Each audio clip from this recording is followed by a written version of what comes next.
Welcome back, everybody, to episode 4 of Maclight Shards of Amber, season 2. Thanks for tuning back in. We are closing in on the finale. Today is the game before the final, so let's see what happens. Quick shout out. If you like D&D and other nerdy merchandise, check out sonerdware.com. You can find really cool Castle Max stuff there. They just got a new shop there. And just a bunch of other cool stuff. I have a shop there for some D and diapers stuff, and a lot of other cool places do too. So take a look there. I think Maddie is running a discount code YEET, YEET, right now for a discount, so you can pop in there and do that. But yeah, so recapping what happened last time. Led by Jam, or Jam, the party navigated the vast swamp and its dangers, narrowly escaping the quicksand and the fog, along with a very unhappy tree. Manya suddenly disappeared after attempting a spell with Avion, leaving the party with more questions. They ended up running into a patrol of hobgoblins with kobold slaves, some of whom turned out to be from Yip Yap's tribe. Yip Yap then was able to get them to flee after they attacked the hobgoblins, in which he killed 3 of them immediately, or 4 of them immediately, with a chain lightning spell. After that happened, a black dragon descended in an attempt to enslave more people, and the party was able to successfully take down the black dragon. So they navigated the rest of the trip to the ship they had docked on the Darkflow River, captained by Sensu. They were able to slowly exit the Darkflow, get into the Dragonmere, and then pick up some speed and make their way into the Sea of Fallen Stars and on their way to the Ruins of Starmantle. So that is where we are going to pick up right now. So, Avion, Yip Yap, Osil, and Quill. You all went to sleep last night, and I know you guys posted watch. You were completely untrustworthy of Sensu. However, your watches were for naught. Nothing happened. Sensu kind of was seemingly up all night, and you didn't have any problems. Nothing was stolen. Nothing went missing. All of his crew were fine. And morning comes, you're woken up. We'll just say that Osil had the last watch, and he wakes up and he gets everyone up, and you all come up on the deck, and Sensu's up there, and he says, friends, what a glorious morning. Look at this beautiful sunrise. And he points, and it is a pretty glorious sunrise. Would you like something to eat? We have food ready for you. It's not just simple ship rations. We have a chef down there. He'll take care of it. Yeah, I know I'm hungry. I'm sure Quill, you want to get some food? We have to make haste, guys, for the food. We can't go. We can only go as fast as the ship will go. No, I meant just to the food. Where is the food? Then yes, absolutely. He's like, hold one moment. He whistles this like very distinct whistle, and like 5 minutes later, some dude comes up and he's just got like a tray full of food, and it's kind of just grab off what you want. There's like a couple of scone type things. They're like a chive onion kind of flavor, and there's some like dried fish, and it's not bad. Just water or like some ale for breakfast. I'm gonna start filling my pockets with some of the food while eating. And some of the other crew are kind of looking at you, Quill, like, what's this guy doing? But they just let you go, and you kind of move on. Side note, thank you, Coach. You guys just picked up another divine pre-roll. Right. Thanks, Coach. You have 4 right now. So yeah, you guys snack on your dried fish and your delicious scones, and Sensu's kind of like, so, I have not been completely forthcoming with all of you. Of course you haven't. Shocking. I will not be taking you to Starmantle. Where are we going then? Here in just a few minutes, we will be changing ships, so to speak. We have heard rumors that someone is on your tail, and we need to make sure that no one catches you. So, we had a plan in place anyhow, the old switcheroo, and here we go. And you guys kind of start looking out along like the sea, and you don't really see any other ships. Like you've come through the neck of the Dragonmere, and you're kind of out past Westgate at this point. So the sea has really opened up. Land is pretty far to port and starboard. After about 10-15 minutes, the sun's breaking through one of the clouds. It's like a beautiful orange morning, and like the ball of the sun kind of breaks past the cloud, and the light filters down, and a shadow then kind of comes over you. And you all kind of look up, and descending from the air is an airship. And it lowers itself down to like match the speed of the ship, and it pulls alongside of Sensu's ship. And they throw some ropes out next to it. And it's just kind of like hovering next to the ship as it, breaks the waves, and it's just kind of going there, and there's ropes across. And Sensu hollers out, he goes, "Are you ready to go? You must go quickly, my friends." Osa looks over at Quill and says, "Well, that was cool." And I'll start going across the ropes. So you're going across, no issues. All of you make it. And Sensu hollers, he goes, "Friends, these are dire times. I know you do not trust me always, but I have always had your back. Be safe, my friends." And he cuts ropes.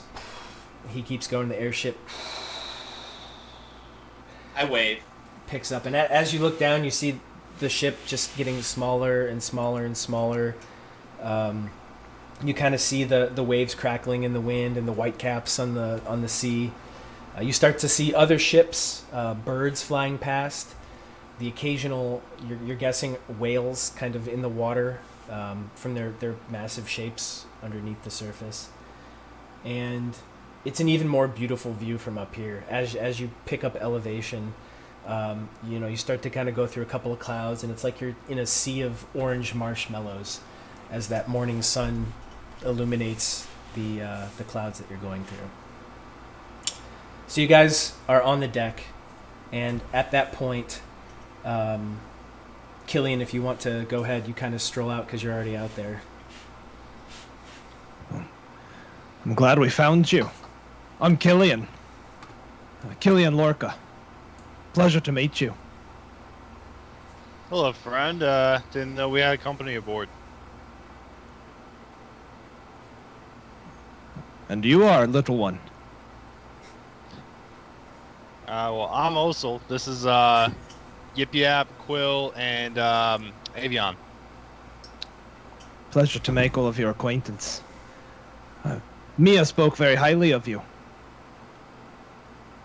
How do you know Mia? I've met many through my travels. We've been working towards similar goals, you and I. Oh, really? Do tell. I'm afraid I can't say much. We have things developing and coming to a head. But suffice it to say that we're on the same side. And I'll help you how I can. Okay, so will you describe your character for us a little bit? Yeah. So he is a young human, early 20s. He'd be dressed in a robe right now, made of leaves interwoven that would look quite mystical. And he would have a red wand on his hip. And besides that, that's it. His head is covered in thick black curls. Okay. And so would we get a feeling that you were like probably a wizard, mage? I think it would not be a stretch to find Just the assume. Yeah. the spell casting paraphernalia. Good. Okay. I'm going to take out my mirror and nonchalantly look at us in the mirror. So you kind of angle yourself, and you're kind of going back and forth. And Killian, you see it. You see what he's doing. Do I see him? Do I I see think him you in the look mirror? just fine. You see his reflection. Yes. Do I see mine? Yes. Okay. I'm going to say, I think he's okay. Oh, good. I'm glad we figured that out. I'm sure I could be in need of a bath, but besides that, what are you looking at, little one? I have a magic mirror. Yes, it's magic in the sense that he thinks it helps him against vampires. I don't think I know. Well, it's true. We haven't encountered any vampires, now have we? Because of the mirror. Yeah, yes, of course. Yep. Because of the mirror. And you can't argue with that logic. It's solid. He checks everybody, so we've been pretty safe from vampires. I know I for one was really worried about that on our travels, but Yip keeps us safe. It's the least I can look do. at the sunlight and be like, well, not a vampire. You know, Yip, you've never checked for my reflection. Oh. Yeah, that's... Sounds like a freight train right now. Did somebody change something on any settings? That's a pretty loud white noise there. Yeah. It's not me, is it? I don't think so. There goes. Oh, jeez. bye. Arrow. Mic down. Okay. Well, why? Okay. No. Fuck.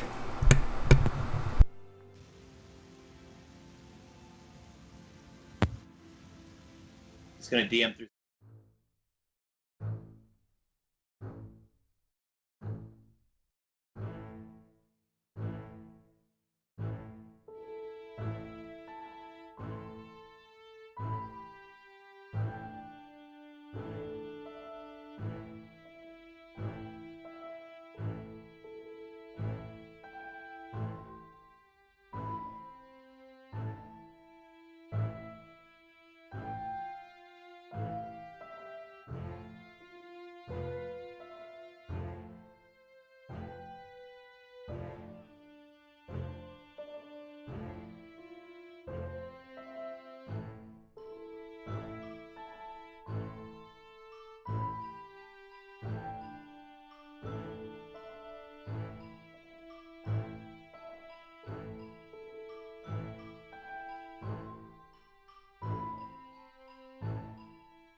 Sorry about that, everybody. Of course, it wouldn't be a stream without technical issues. So my mic is fixed now, and yeah, let's pick back up here. So you guys were discussing the fact that Yip has never checked out Avion in the mirror. Yeah. I must trust you. And then I'm going to look at the real quick. Look at her in the mirror. Yeah, you see her. Yeah. You're good, Ozak. Don't worry about it. We've been traveling together for how long? You should know my name. I don't even have a beard. Or at least her gender. Identify genders. I just thought you were having a lot of stress and you pulled it out. And became a woman. Like, I don't judge. Maybe Ozak was always a woman with a beard. Ozak and I have existed in the same place at the same time. Were there two Ozaks to you? I thought it was like a clone or something. I don't know. What? Oh, Yeah, I'm Ozak. Yeah, that's what I thought. Just for clarification, the four of you are the heroes that Mia spoke of, correct? Hero is a strong word. That we should use all the time. Yes, we are those heroes. What do you know of where we're headed, and how long do we have till we get there? Well, that's an interesting question. Let me consult my notes, DM.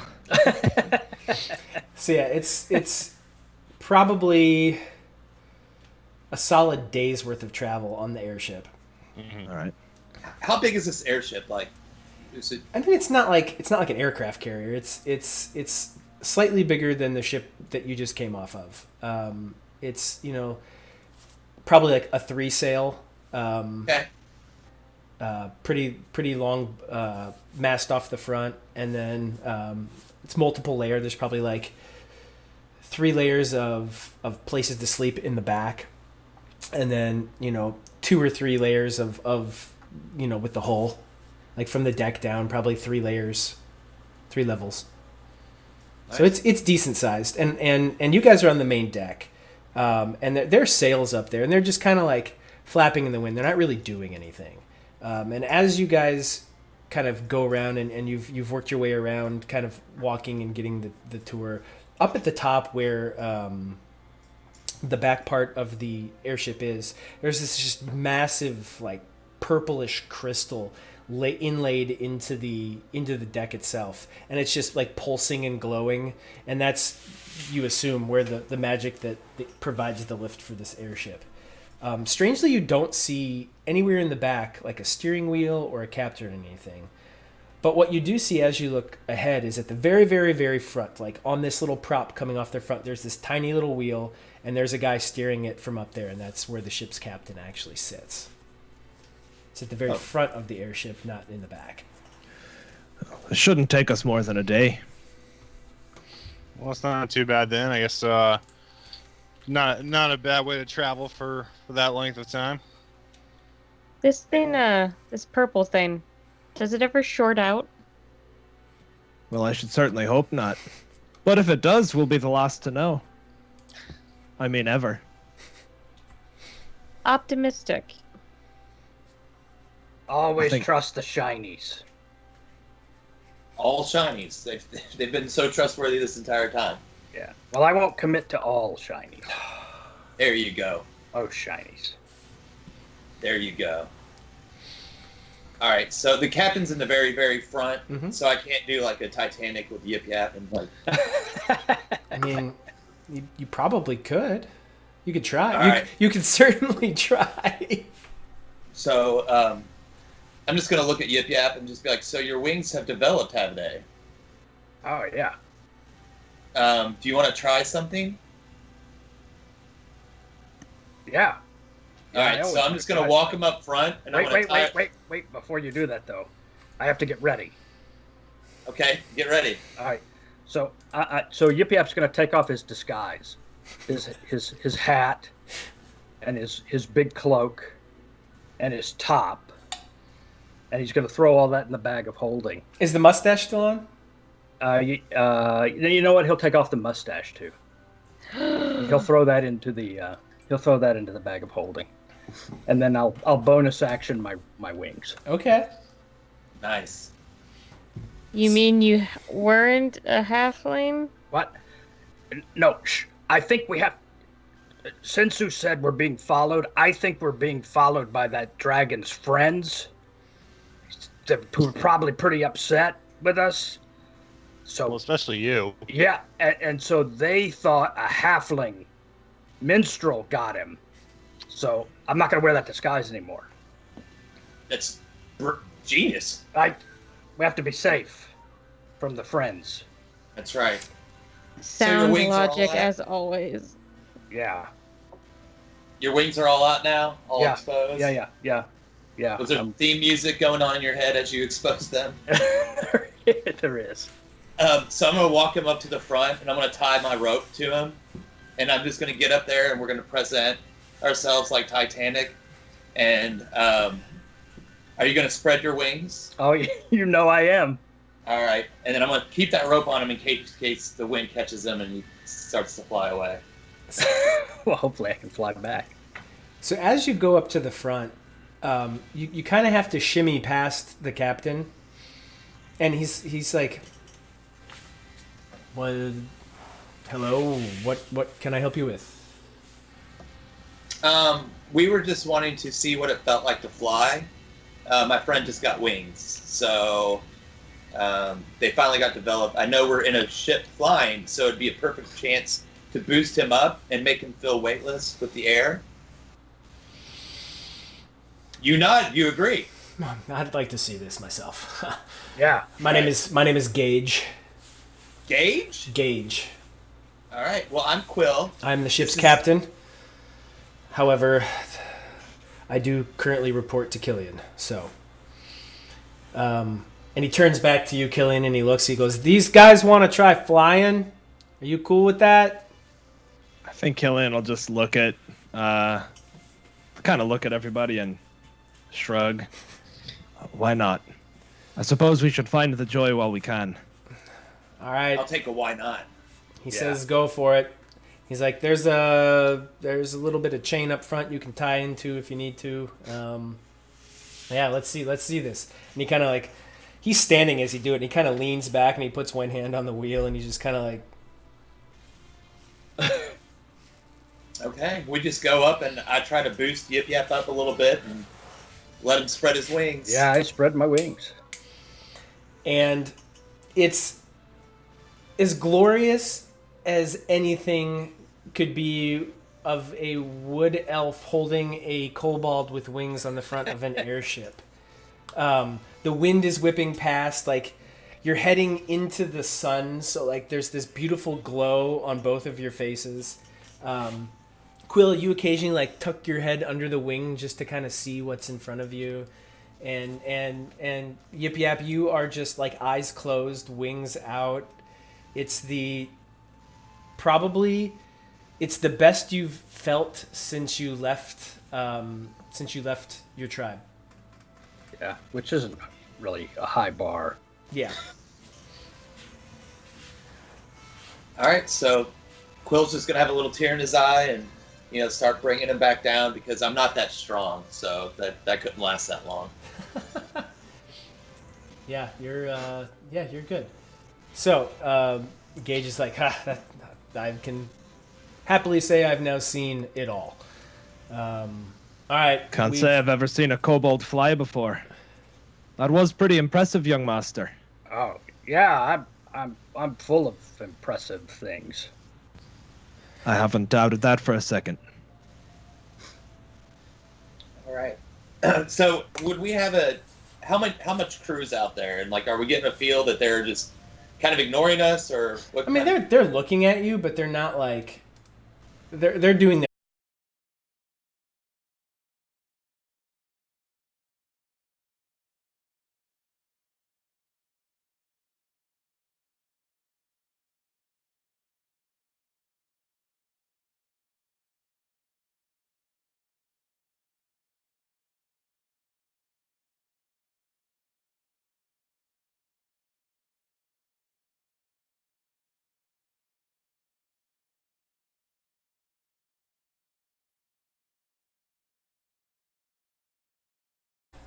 I so yearn for a day where we don't have this. We're back. The big bad has actually been technology this whole time, you guys. Right.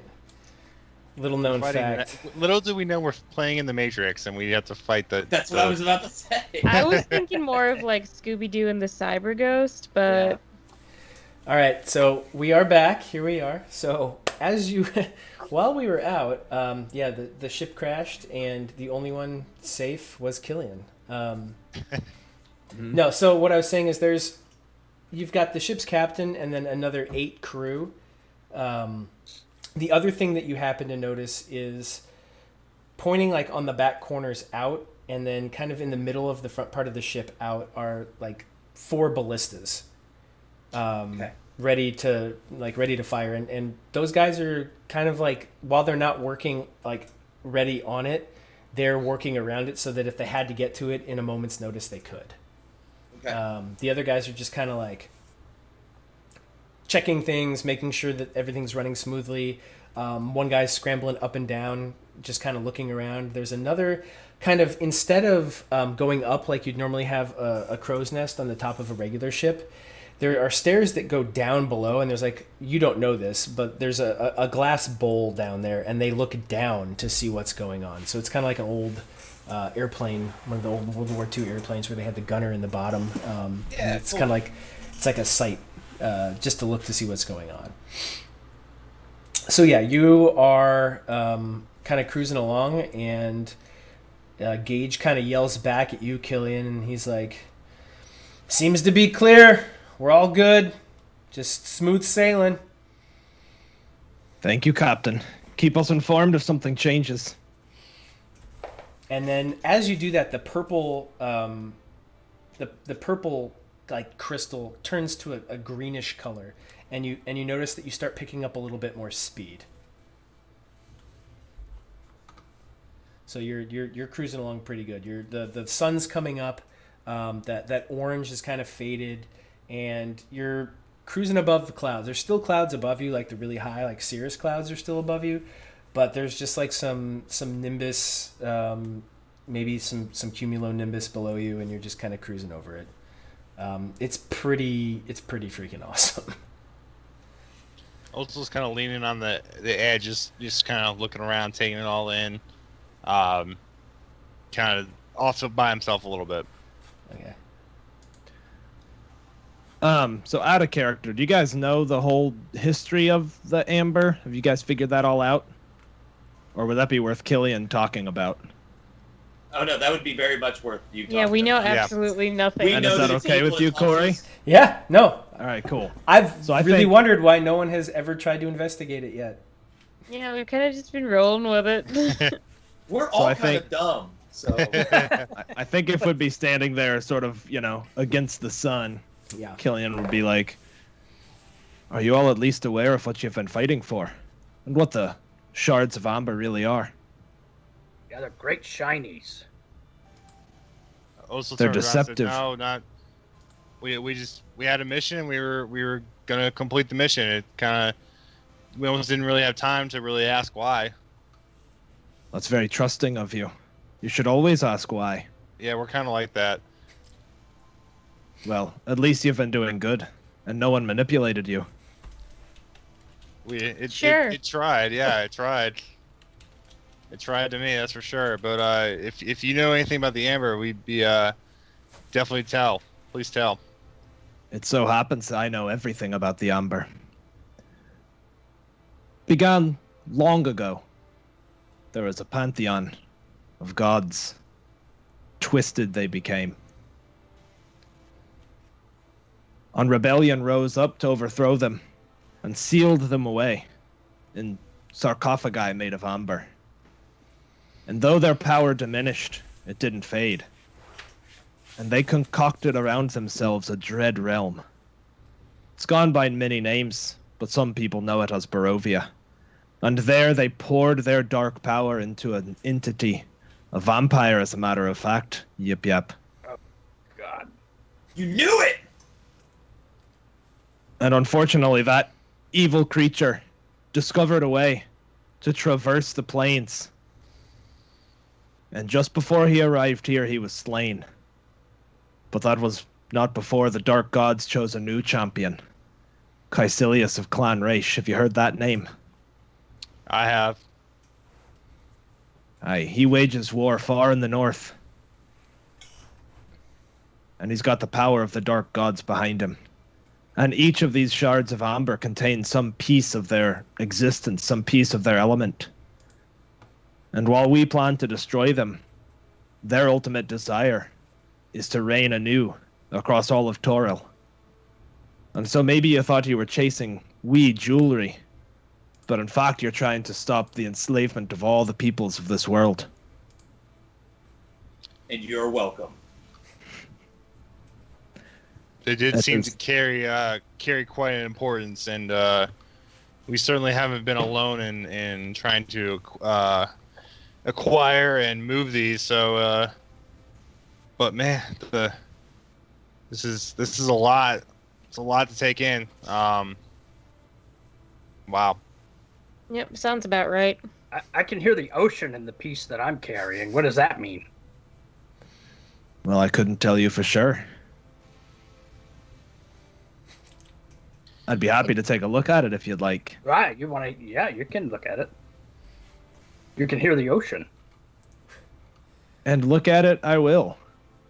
Do you touch it, Killian? Yeah. So as you take hold of it from Yip Yap, and Yip Yap's been carrying it with, like, he's not touching it directly, he's picking it up with, like, burlap. You know what? If I touches saw it. him grab it with burlap, I don't think Yeah. he'd touch it with his open palm. He would Yeah. also grab the burlap and take a look at it. Use And- protection. And as you get it, you aren't quite touching it, and you just hear wisps, like, in your head, just very quiet bits and pieces of words. My name is Vekra. I bid Killing you up- to accept power, control, killing- disease. Fold it up. Knowing that, he'd fold it up and hand it back and be like, don't listen to that ocean. That's the elements of some being offering you gifts in exchange for servitude. Oh, So you heard it too. I did. You should steel yourself and be resolved. Their gifts are tempting. I heard it too long ago. It wished to reunite me with someone I lost. But I was able to put it away and deny that. I know too good of a deal when I hear one. That's right. well, okay. All I hear is the ocean, though. But okay. Well, don't listen too closely then. All right. Well, we hate vampires and gods, so hopefully we can do right by the people and get this crap sorted. Then I suppose I've come to the right people. Yep. Doesn't change our mind. We still have our mission. We just hate gods and vampires a little bit more now. Killian, what's the best way that we're hoping to destroy these? What are we hoping to find to make these go away? Well, we're planning one final assault on the stronghold that Caecilius has chosen. He and his forces conquered a temple of Behemoth, and we believe if we can overcome that, he's got most of the power concentrated there, and destroying that should destroy the gods. Any echoes of them left in the Shards of Amber should be significantly muted. And you're helping by fighting on a different front, as many others are. Glad to hear we're not alone.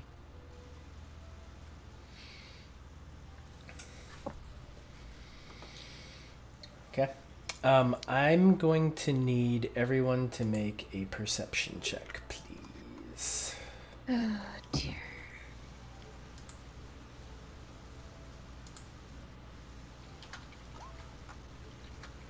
Double-digit number, yay!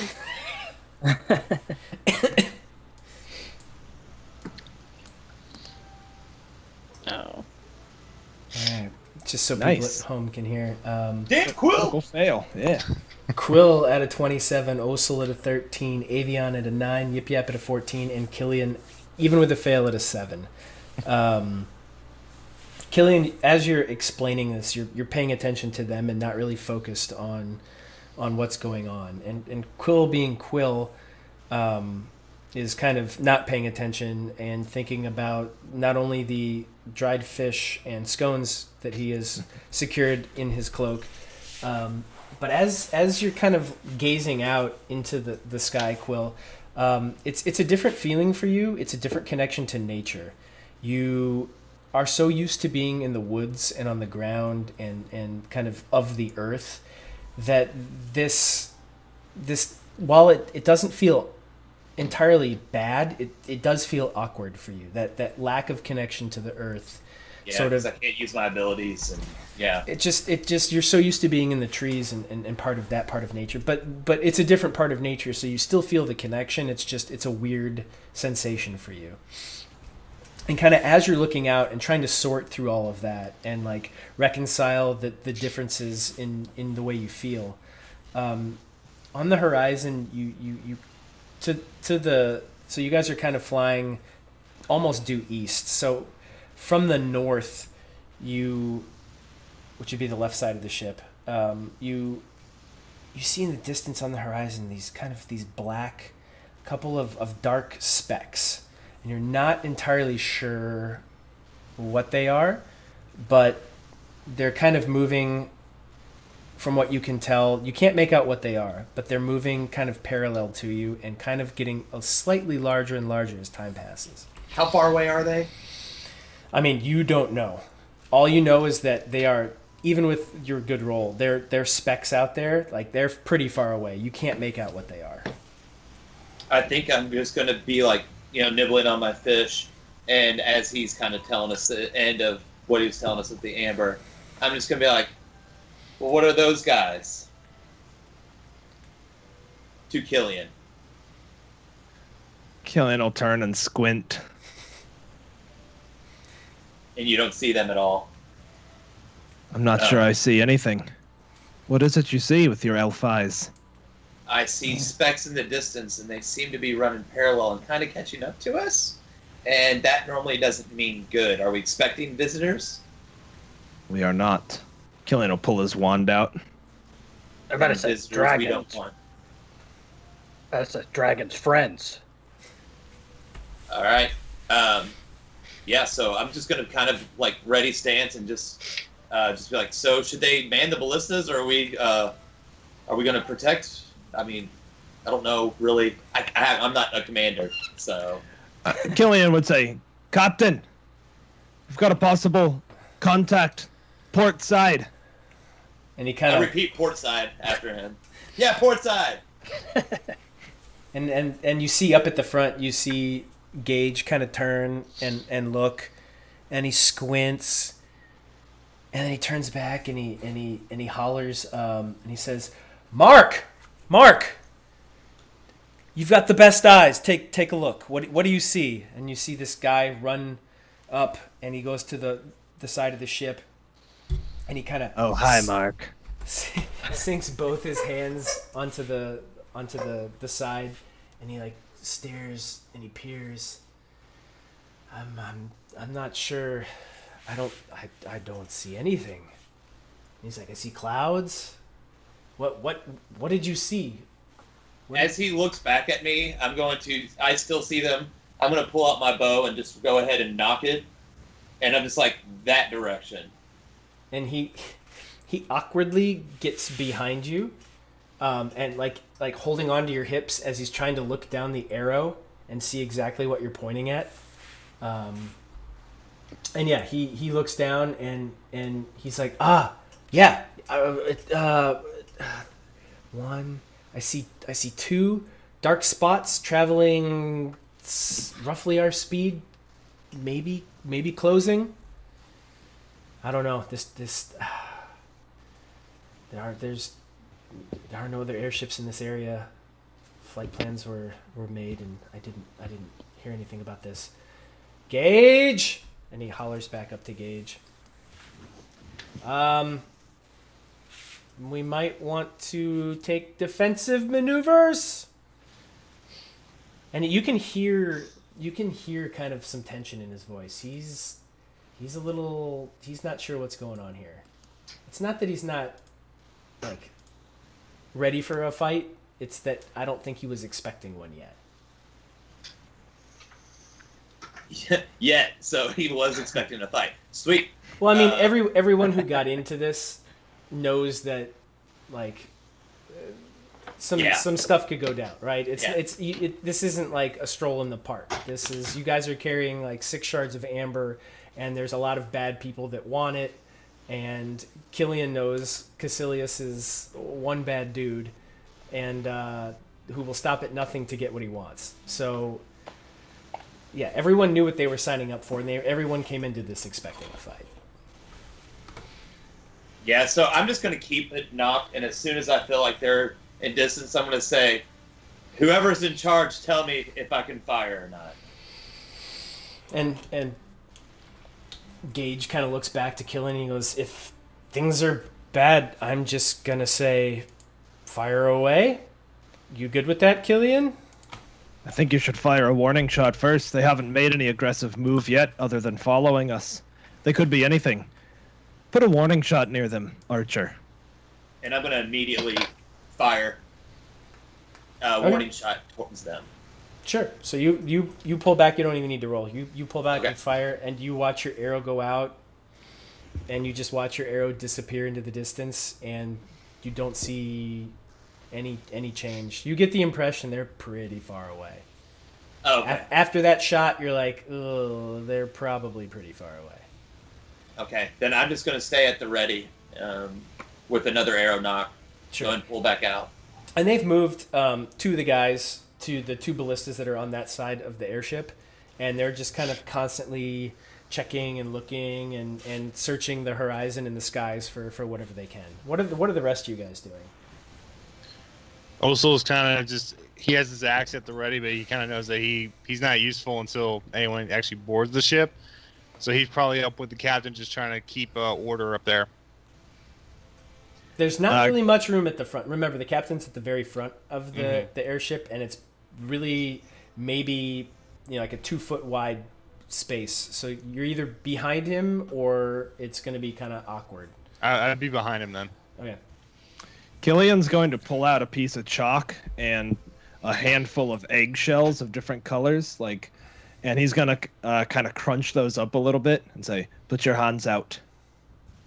And he's going to sprinkle a little bit of eggshell into everyone's hands. Don't move. Don't eat that. Don't drop it.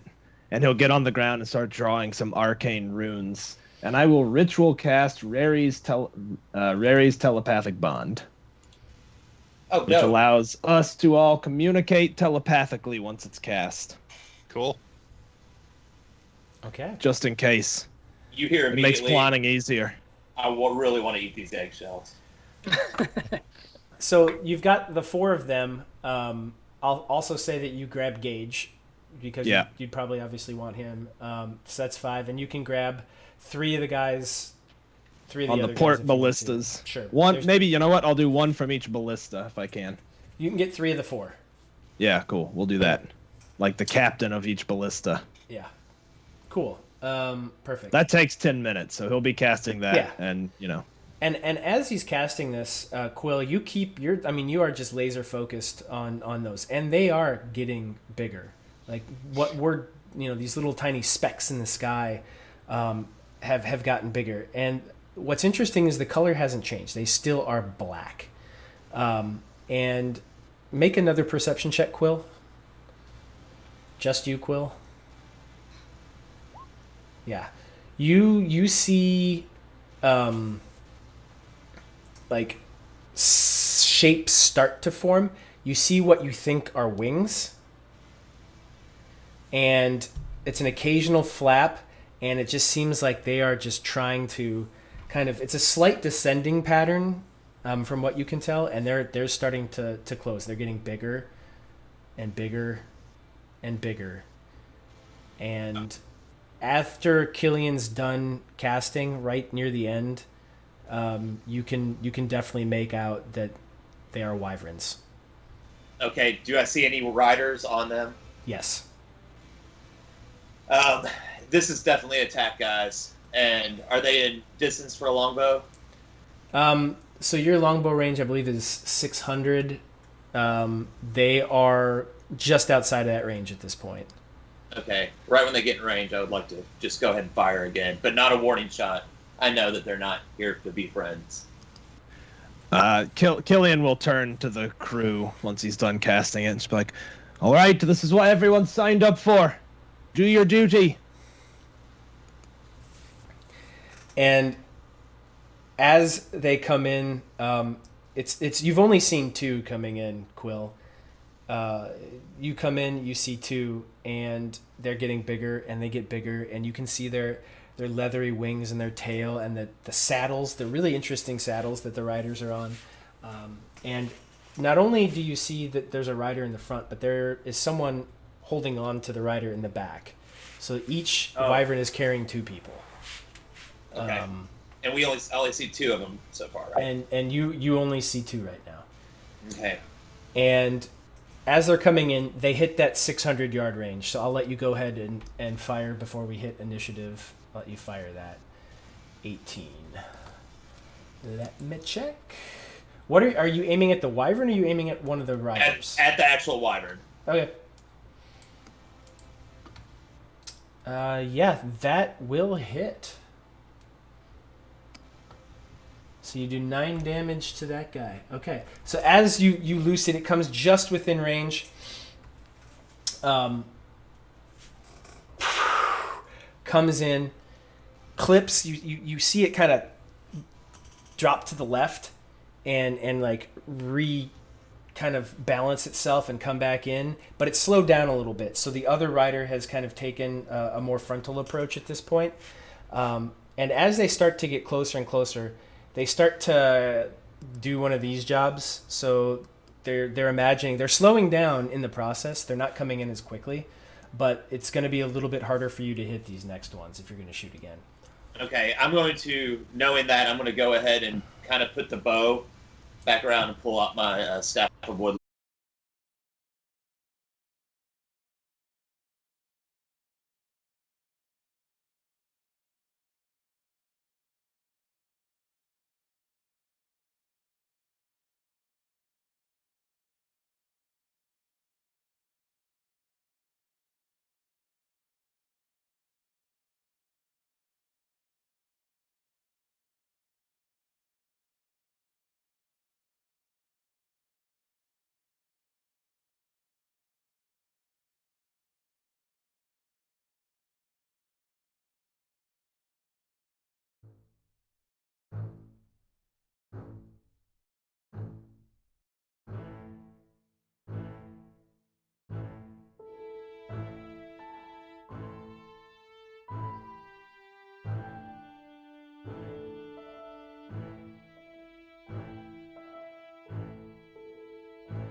2, 1. We are back.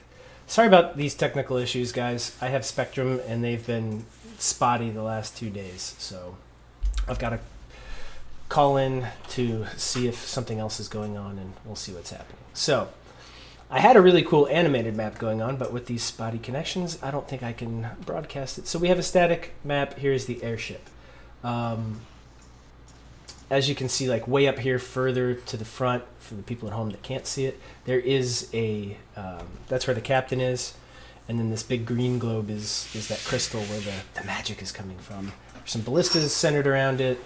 And yeah, so if you guys want to put yourselves where you want to be as this is happening, we can kind of kick that off and start going to town.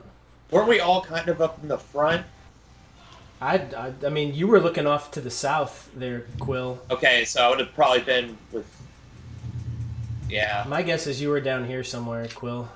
Yeah, okay, that works. Yeah, cool.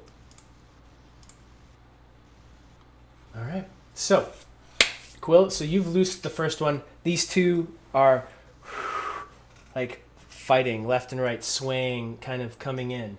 And with that, let's go ahead and get some initiative going. Let me clear this out, and then you guys can go to town. All right, have at it.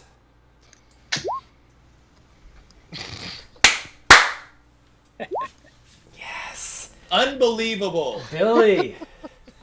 Solid 2, Billy. It's unbelievable.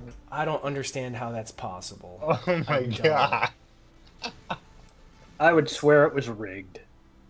That's just... I haven't popped up yet. I selected my token and...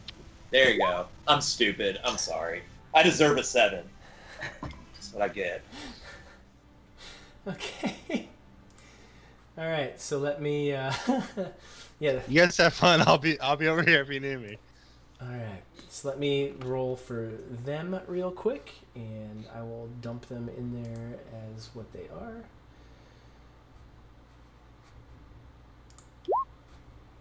Okay. So that's going to be them. They will go with a 13. Let me drop them in there real quick, and we'll go for it.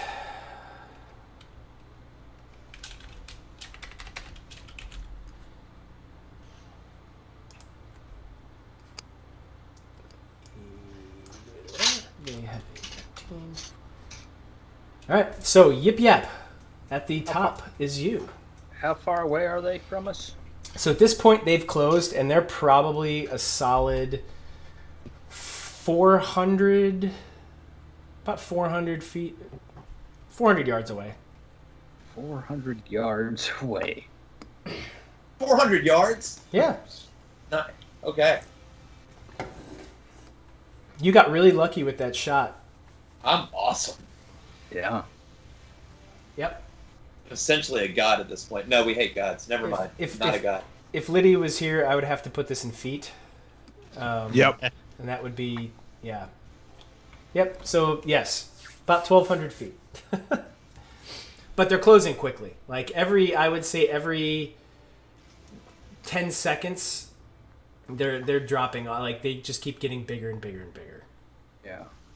They're closing pretty quick. So as you're like readying and the ballistas are getting ready, it's happening. So they're 300. 200. So I think what I'm going to do is I'm going to hold my action until they get to within. Until they get within 150 feet. Okay. All right. Killian. I will also hold my action until they get to 150 feet. Okay. Avion. I will hold my action until they get to 120 because I can't do jack shit. All right. So it comes to them. They come in, and as they come in, they both kind of part to the left and the right, and it's not within range yet. and they kind of break. They come straight to you, and then they both break, one to the left and one to the right. And you see them kind of go almost parallel to the ship at this point. And they're probably like 175 to 200 out, 200 feet out. And then they break pretty far out, and they're maybe about 200, and they're going around the opposite side of the ship. So they are now flying around, and they're trying to come back around the other side.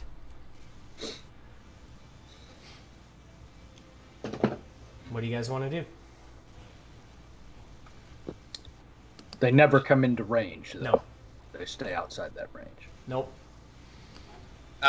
So we can kind of do a free movement. Is that? Yeah. What do you I'll do? let you guys move anywhere you want to move. If you want to run to the other side of the ship, you can run to the other side of the ship. I think Quill would immediately run to the other side of the ship. Sure.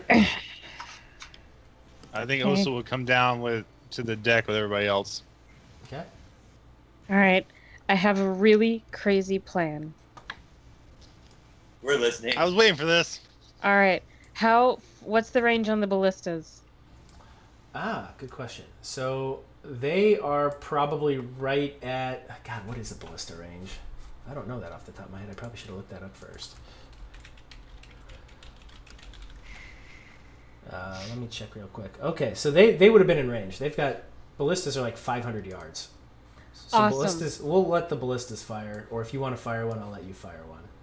No, I want to be fired. Tie me off to the main mast.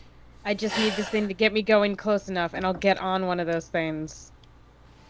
So you're going to tie a rope effectively to the giant arrow that is the ballista, and then the other end to the mast, and you're going to hold onto the rope? No, I want them to tie me to the rope about, like... I hope we have a long enough rope. Just enough so that I'll hang on to the ballista. They'll shoot. I don't think you have 500 yards worth of rope. Yeah, that's my struggle. I mean, a ship like this, they'll have like docking ropes. I'd say you've probably got 50, 100, maybe like a total of 500 feet worth of rope in 50-foot sections. And maybe 2 at 100 feet. If I may, it's Avion, right? Yes. Avion. If you're trying to get on top of one of those, I think I can help. Oh, yeah? How so? I am going to cast Fly on myself first. So my feet... I have a couple seconds, right? 12 seconds to cast 2 spells? All right. I would fly so that my feet hover above the ground, and then I would hold on. I would grab Avion, be like, hold on tight. And then Gotcha. I'm going to track where one of them is and try to predict its flight path, and then cast a dimension door and try to pull Avion through the dimension door with me and drop like just in front of them. Okay. So let's do... This is an interesting set of rolls here. So let's do... let's just do a straight...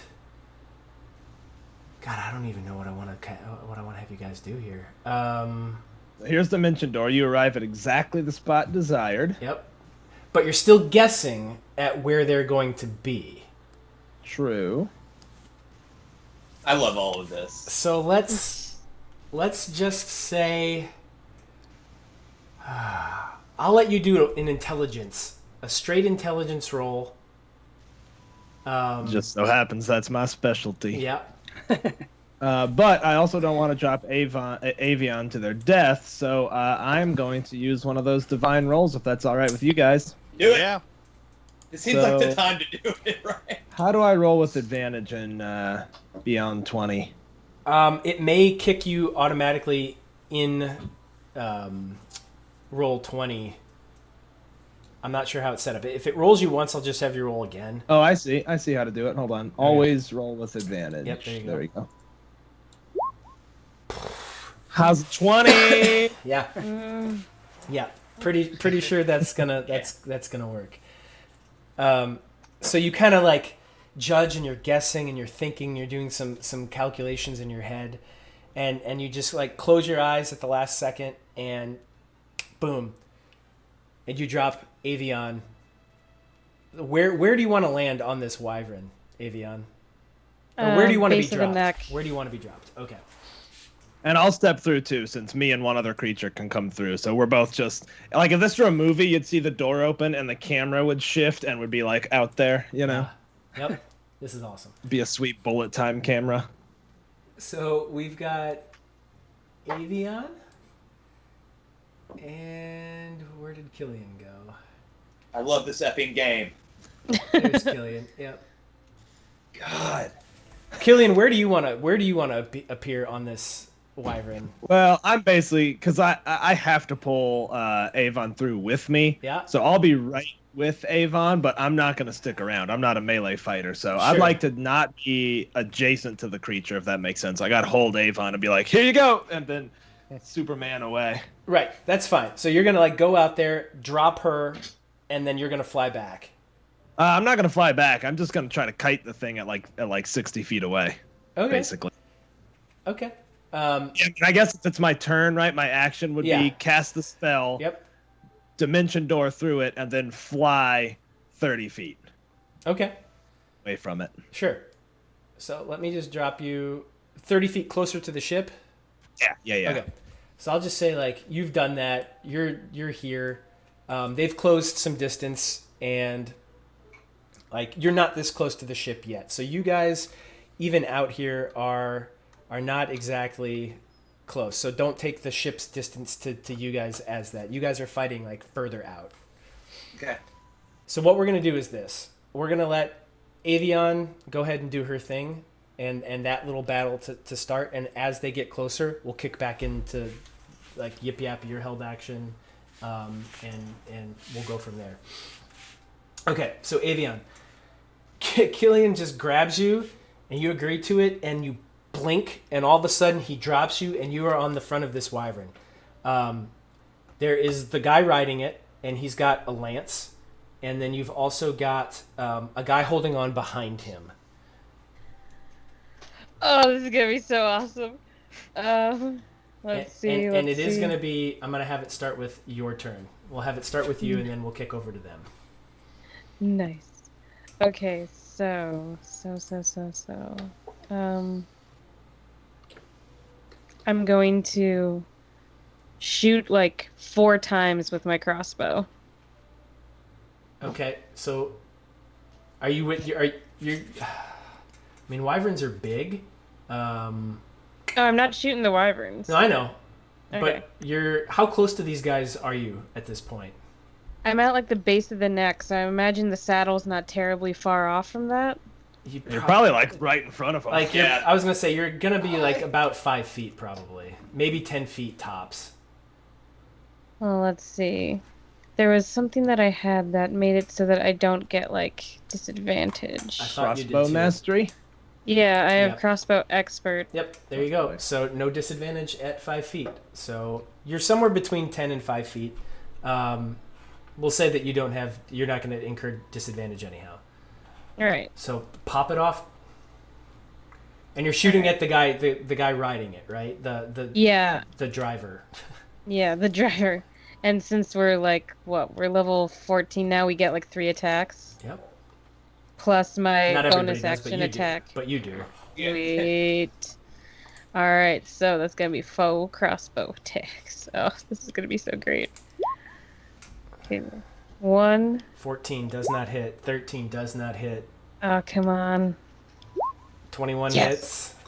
I do like you just Yeah. just sitting in front of them. Yes, another 21. 21. So I'm you're a little shocked that she's there, so yeah. So your first 2, you get dropped Yeah, down. that's true. You had your crossbow ready. You pop down, and in the shock of the whole thing, you're tink, and then you quickly reload, and you're still kind of jazzed, and you tink, and it shoots left, shoots right. But then you calm yourself down a little bit. The seasoned pit fighter in you comes out, and you steady yourself, and you get bing and punk. You catch the guy. He's got half plate on, so you catch him kind of right in the neck with one, and then boom, right in the neck with the other. Nice. And you see him wince, and he rips at the reins, and the thing kind of makes a really hard cut toward the ship. Oh boy. Let's see, what else can I do? There's gotta be something else I can do. And let me roll the guy holding on to see if he falls off. Let me make a dexterity save for him. Yeah, he's able to hold on. Yep. So that guy just cinches on, and he's able not to. He doesn't get tossed off. Sorry, I didn't mean to do that. No big deal. All right, so you've done 15 damage to that guy. Okay. Cool.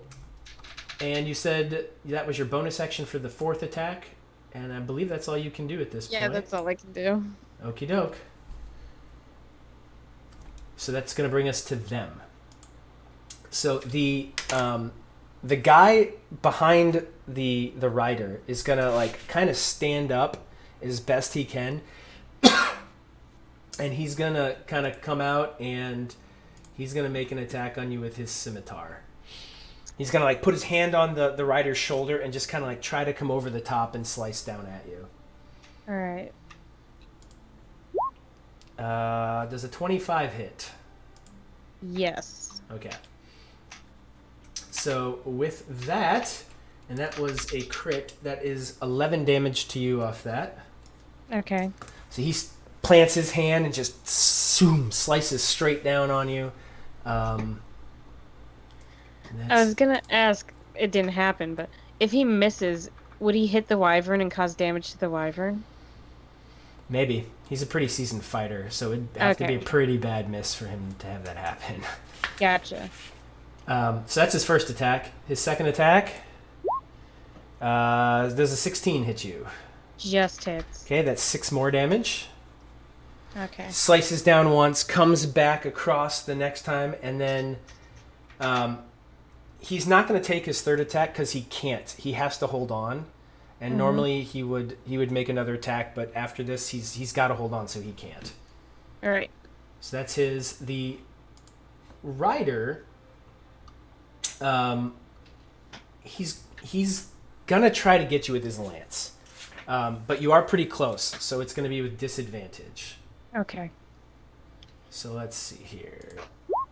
I'm pretty sure 10 does not hit you. No, sir. Yep. So he goes to like awkwardly poke with this dude holding onto his shoulder and try to spear you with his lance, but he's not able to get it because you're so close. He can't quite. It's just not. It just doesn't work. He can't pinpoint you very well. And as this is happening, you're breaking hard in toward. You're breaking in hard toward the ship. It's. The Griffin, or not the Griffin, the Wyvern's pretty quick. So, Killian, your fly speed is what, 30? I believe it's actually 60 with 60? the fly spell, but Okay. I could be wrong. I'm just going to hit the cast button Yeah, that's fine. so I can see it. Let's see. Yep, 60. Yep. Okay, so it is gaining on you. As it comes in, its fly speed is 80, so it's coming in, and it's gaining on you. And they're now probably at about 150 feet. So Yip Yap, you're up, So my dude. Just this wyvern, not the other one. Yep, the other one is still outside of your range. Okay.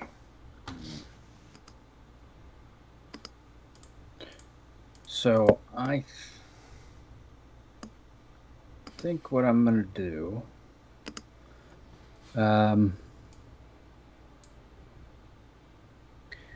Is I'm gonna cast Chain Lightning. Do it. And hope I don't kill the wyvern. DC 18 dexterity save. Okay, so we're gonna have, this should be interesting. It does not make it. So that's 45. That's 50 points of damage that I 50. take. Dang. Okay. And then I'm gonna arc it to the right to each of the dudes on the back. Sure. All right. So same thing. DC 18 dex save from Yep. dude number 1. Pretty sure that's a big fat no. And number 2, also a big fat no. So both of them get hit full force. Yep. So they each take 50. Okay. The guy that is directing the wyvern slumps down in his saddle and then falls off to the side, and one foot catches in the stirrup, and he's just hanging there.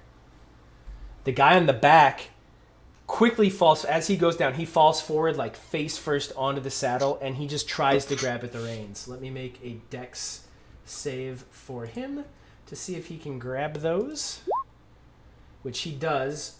Let me now grab the chain lightning for him, which he also makes. So he makes his save,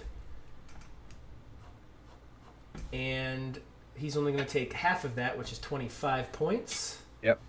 Okie doke. Let's see. He's there. All right. So he has now like fallen forward effectively, grabbed the reins. You're like almost face to face with him, Avion, as he's like wide-eyed, this dude hanging down in the stirrup as he's trying to like direct this wyvern, and it's kind of starting to. He doesn't have full control over it, so it's dropping and lifting and dropping and left and right. Avion, I need you to make a dexterity saving throw. Yes, sir. Let me just double check something real quick. Because I think... Oh, yeah. I have remarkable athlete, so I get a +3 to this. Alright.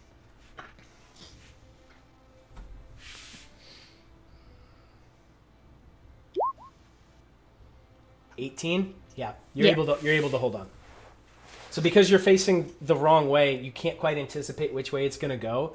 So you just kind of like clamp down with your legs around it and just dig in and hold on as hard as you can. I got thunder thighs. We got this. The boots are kind of digging in a little bit too. Kind of. Yes. They're not doing any damage that you know of, but you're trying to help you dig in. Okay. So that is going to bring us then back to you, Killian. We're going to jump back into So wait. Yep. Before we do that, I want to bonus action my wings. Oh, okay. And I want to. I'm going to take my 30 feet of movement. I'm not sure where that gets me on this map, but I'm going to take my 30 feet of movement. Where do you want to go? So I think I'll go towards where Killian is. Go ahead. You can. I think you can move yourself. I don't know how far I can go on 30 feet, but let me tell you. So don't use that as a. I'll just put you where you'd be. He's. Yeah. Let's just say you're like. Let's just say here for now, just to kind of like get the distance, and you're closing in. Everybody's closing in. It's happening very quickly. For the sake of putting things into perspective, let's just say now the wyvern is. The wyvern and everybody is about 60 feet from the center of the ship. Okay. So from the edge, they're about 55. Okay. That's all I got. Okay, Killian. All right, Killian will continue supermanning towards the ship and sort of do a roll and take his red wand of Morgan and fire at the dude holding the reins. And as he does it, he'll just shout like, "Get ready, Avion!" and fire at that guy. Okie doke. I'm trying to remember what all my crazy stuff is from War Wizard, but I think I got it all. I think it's all defensive-y stuff. Power Surge, that's what I was looking for. All right, yeah, so I will roll my Firebolt.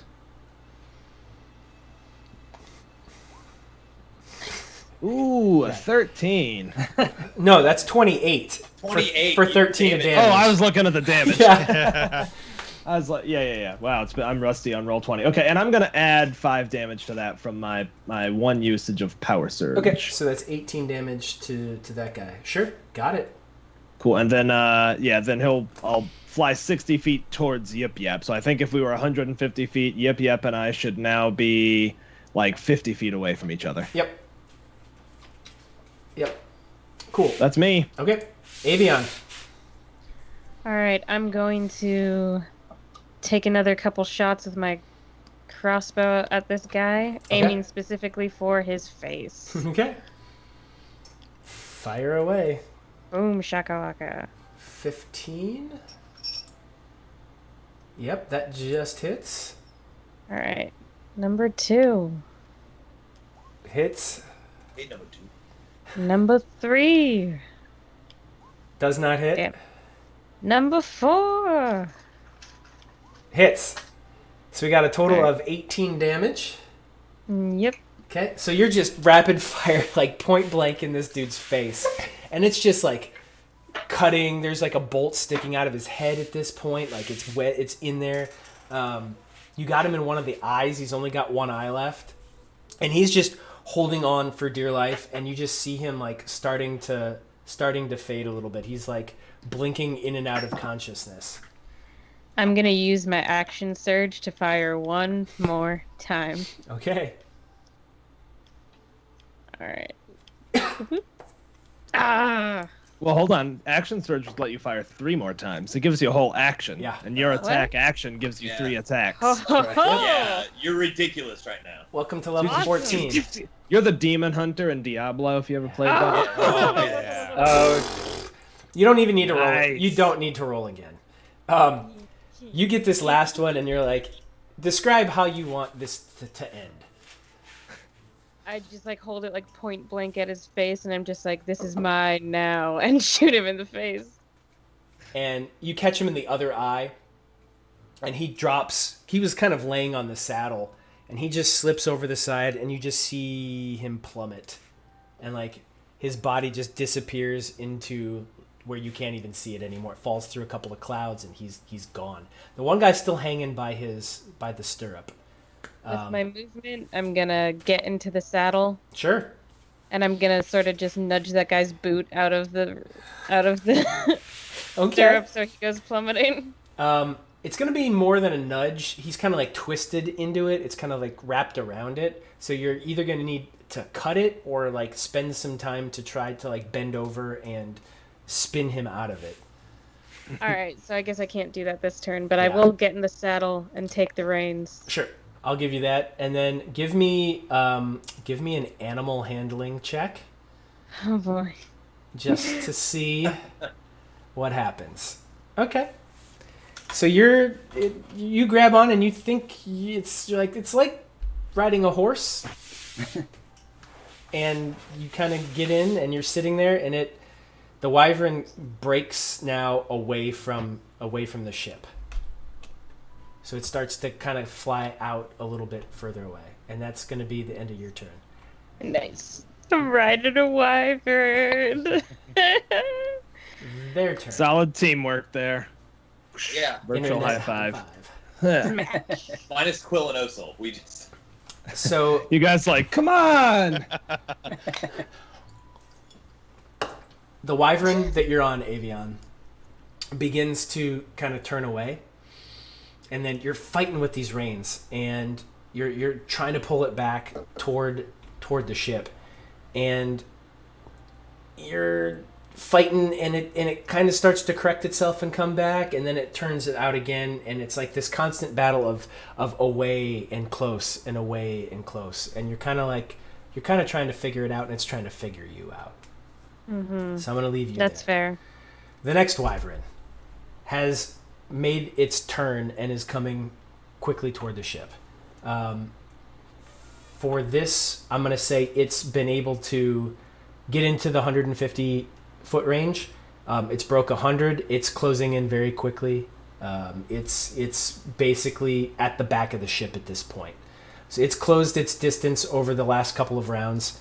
And with its final turn, it's able to just make it to the ship, and it drops its fighter off just here at the back of the ship. just one of the fighters, or Just the guy on the back. The rider. Okay. The rider stays on. got you. And he's real close. That's the end of his turn. Is getting close enough for that guy to get off. So that's where they are on that. Okay. Let me jump over here. While that's happening. Oops. hold on a second. Let me get to where I want to be. Okay. While that's happening, you are all focused on that side of the ship. And as that was going on, 2 more wyverns, 2 more riders appear and start to close in on the ship. And let me get that. Alright. Cool. Here we go. So we'll have Duder here. And each of them has a rider and a passenger. I'll just say that. That's a little bit easier to do that way. So, you guys see these other 2, and now you're guessing that when they parted to go around, they were letting the other 2 come in from behind them. So these guys are starting to close in, and they're probably at about 100 feet away, and that's where their turn is going to end. And that's going to bring us to you, Quill. So, on the ship, can I get back? Well, I don't even need to do that. So the wyvern and the rider are right behind the guys still, essentially, after they just dropped the dude off on the very back. I'm sorry. Yeah, up here. Yeah. So they're like 10 feet off, kind of up, like 10 foot off, I'd say, at a diagonal. So he's able to jump off. Okay, so you're just going to see Quill kind of reach down, and a little bit of moisture comes up, and I cast Tidal Wave right at the back to this guy, hitting the wyvern rider and the guy he just dropped off. Okay. Throw the spell up there. Okay, DC 18. Okay, let me go to town on these guys. So the wyvern rider, and the dude, right? You're going to hit all 3? Yeah, all 3, not the ballista. Like, I'm going to cast it because it's 120 feet. Okay. I'll display it. Range 120 feet. Thank you. Instantaneous. Conjure water. 48. Bludgeoning, and so they have to make the save, or they're prone as well, which I'm hoping that. So yeah, I think you can do this. You can you can pinpoint it to where it won't hit the dude on the ballista. Okie doke. Let's see. DC 18 dex saves. Here we go. The wyvern first. Oh yeah, he fails. The rider also fails. And old buddy on the deck. Old buddy on the deck makes it. Okay. So he's planted himself down. He feels pretty firm. So he's there. So the rider and the wyvern both take 4d8 bludgeoning damage, which you rolled, which was 18 points of damage. Okie doke. So that guy takes 18. Got it. And they get knocked prone. Yes. Yeah. So you see the wyvern's wings fold, and he just starts to plummet with the guy holding on. Awesome. Nice. It's like a war saddle, so he's kind of in it. So he's not gonna fall out of it, but he's gonna fall with the wyvern. Okay. And he also takes those 18 points of damage. Okay. Got it. There we go. All right. So they're starting to plummet. You do see probably after almost 100 feet, it corrects itself. Its wings start flapping, and it kind of rights itself. And you see like a slight yellow streak kind of falling down with it. Very, very, very faint. Very faint, small, almost dew-like. Dew-like. As you see urine Oh. stream from the rider. Here I was thinking all poetic. I was like, oh, that's cool. Is it like some stardust? Oh, no, it's pee. It's just pee. It's just urine. I was It's just pee. It's like, what else does Just a little pee. do? It's just a little pee. We've all been there. Yeah. So for my movement, I'm just going to probably, now knowing that we're surrounded, I'm going to go to the exact middle of the ship, kind of just down here. Okay. All right. Osel, your turn, my friend. All right. With your 2. Yeah. All right. So I'm going to move up here to the front of the ship, right here. Mm-hmm. And is this wyvern within? That's not. How far is he away from me? They're like 100 feet away right now, both of them. Okay. I'm just gonna hang out there and I hold my action until they're within 30 feet of me. Okay. So the ship's crew scrambles to the ballistas, and they start popping off. So let me roll some stuff here to myself. Let me check what the wyvern riders are at. They're shooting at the wyverns. Okay, perfect. All right, cool. That's a miss. That's a miss. That's a hit. And the last ballista dude is not going to fire because it's too close, and that one's gone anyhow. Okay. So that guy's going to do... Let's see the damage in here. I have to manually do it. Okay. Sweet. So that's like 12 damage to that wyvern. All right, there we go. Now the crew is going to start engaging. So this guy that's on the ballista back here, let me kind of shift the map around a little bit for everybody. Back here, this guy is going to attack the fighter. And let's have that happen. So he's also got his scimitar, and he's going to attack. That's a hit. Slashes again, that's a hit. And with his third, he pulls out his dagger, and he stabs him. He hits with all 3. That's a crap ton of damage for this dude. 13, 19 damage to old buddy back there. Hell yes, sailors. Number 2. MVP. All right. And the ship's captain, Gage, is still, he's like screaming at everybody, fire at will, there may be more. And he's like just trying to keep this thing straight. And you see the crystal move from a green. It went from purple to green. It is now like a bright blue, and speed has picked up again. And he's trying to get away as fast as he can, hopefully to outrun these wyverns.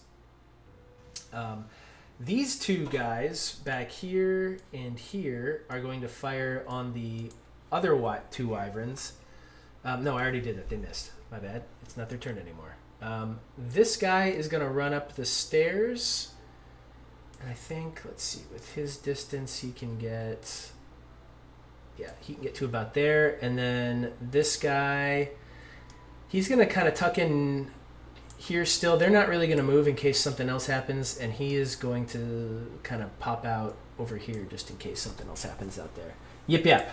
It is your turn. All right, so I'm gonna move to get back onto the ship. Okay. Can I get to there in my movement? Yep. All right, so I'm gonna go there. And how far away are these dudes? This wyvern here? That guy down there. So if you're there, he's probably about 100 feet out. All right. So I'm going to cast. I'm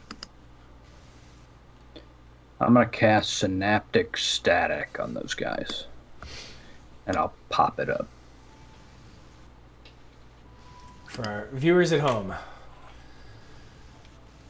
why don't you go ahead and describe what that spell does? So that spell will cause psychic energy to explode in a 20-foot radius sphere centered on the point that I choose, which is the wyvern.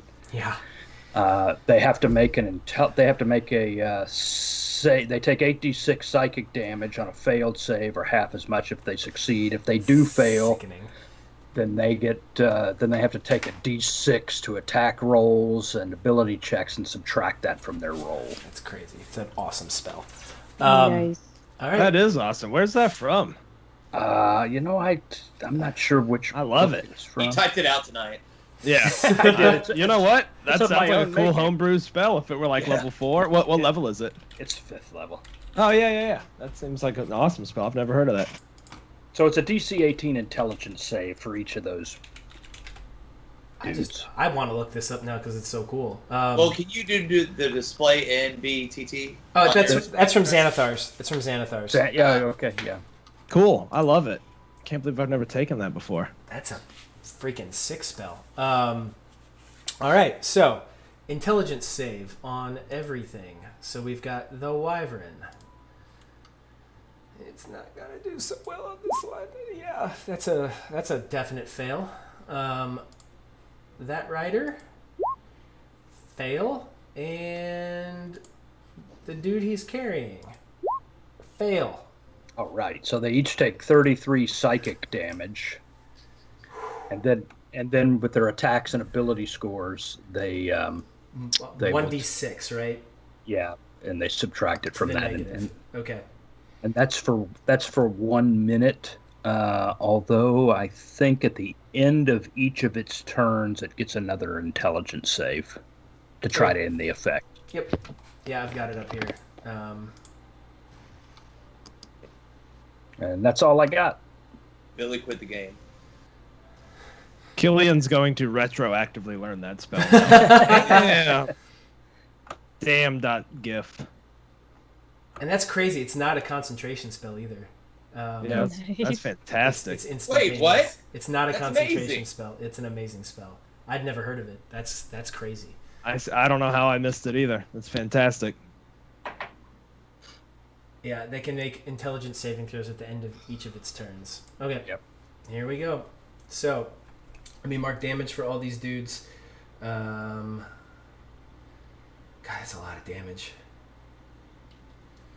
Okay. Continuing on. That's going to bring us to Killian. All right. How far is that wyvern there from where I'm at? I'm about 50 feet away from the bow of the ship, I think. Yep. So where does that put that guy? That guy, so he's another 100. As the Killian flies. He's another 100 off the back. So that's to that edge is about 120. So he's about So he's 220 from 220. you. Yep. All right. Okay. So given that, I will fly 60 feet towards him, which probably puts me about there-ish. Yep. I'm ducking and weaving through the ropes of the ship, but as I go, I will turn and put a quick fireball on those guys. So if they could just make me an old deck save, the ones that Chris hit earlier. Oh, out here?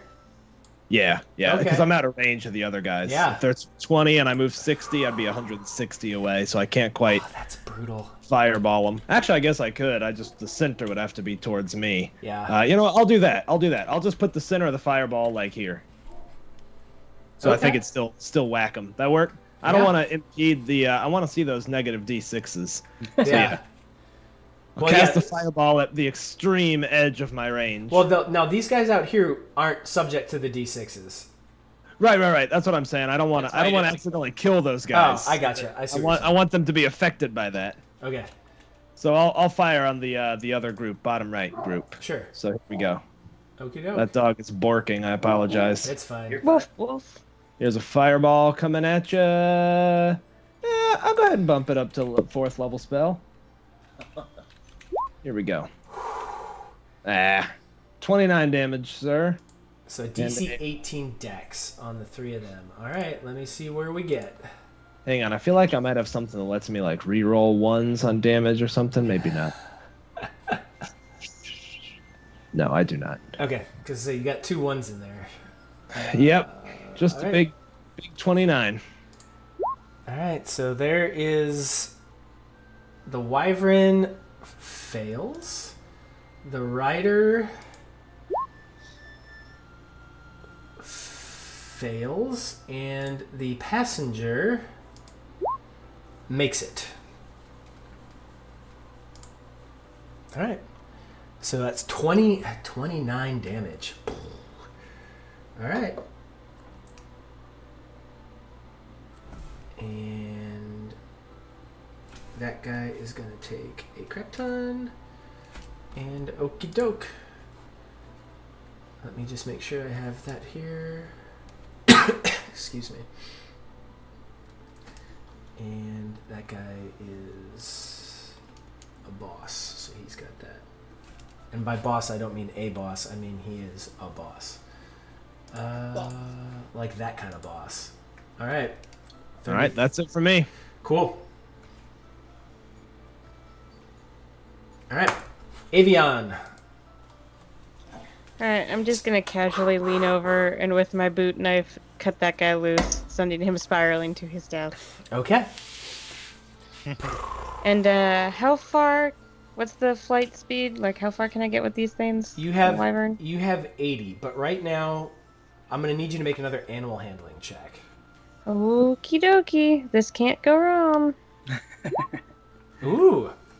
Yeah. Nice. So with this, like that back and forth you two were going through, like trying to, like it was fighting you because it's not used to you, and you have never ridden a wyvern before, and you're trying to treat it like a horse, but you're able to like kind of corral it, and you now have control of this thing.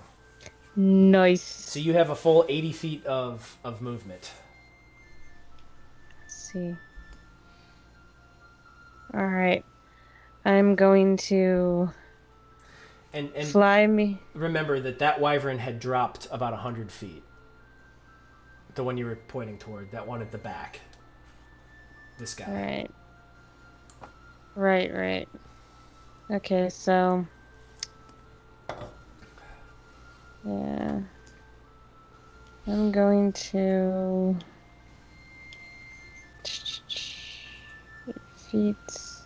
Yeah, I can do that. I'm going to fly me and my buddy To like right over there. over here, yeah. Okay, doke. And I'm going to take a shot, or 2 or 3 or 4, at them with my crossbow. Sure. I'm just gonna move you to the side just so I can keep track of that. All right. Alright. Yeah. Shot number 1.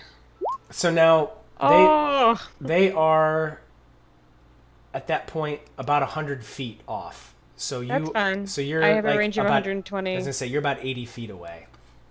All right. So that was a 25 to hit. Are you shooting at the wyvern or the rider or the passenger? I'm shooting at the rider. At the rider. Okay. 25. Yeah, that definitely hits. And then another one. 19 definitely hits. And then another one. 27 definitely hits. Jeez, Avion. And then Billy, you another could buy one. these rolls. Oh. At 28, that's another 10, 24 damage total. Yeah. Dope. And you see the wyvern rider slumping, like fighting to stay conscious in his saddle.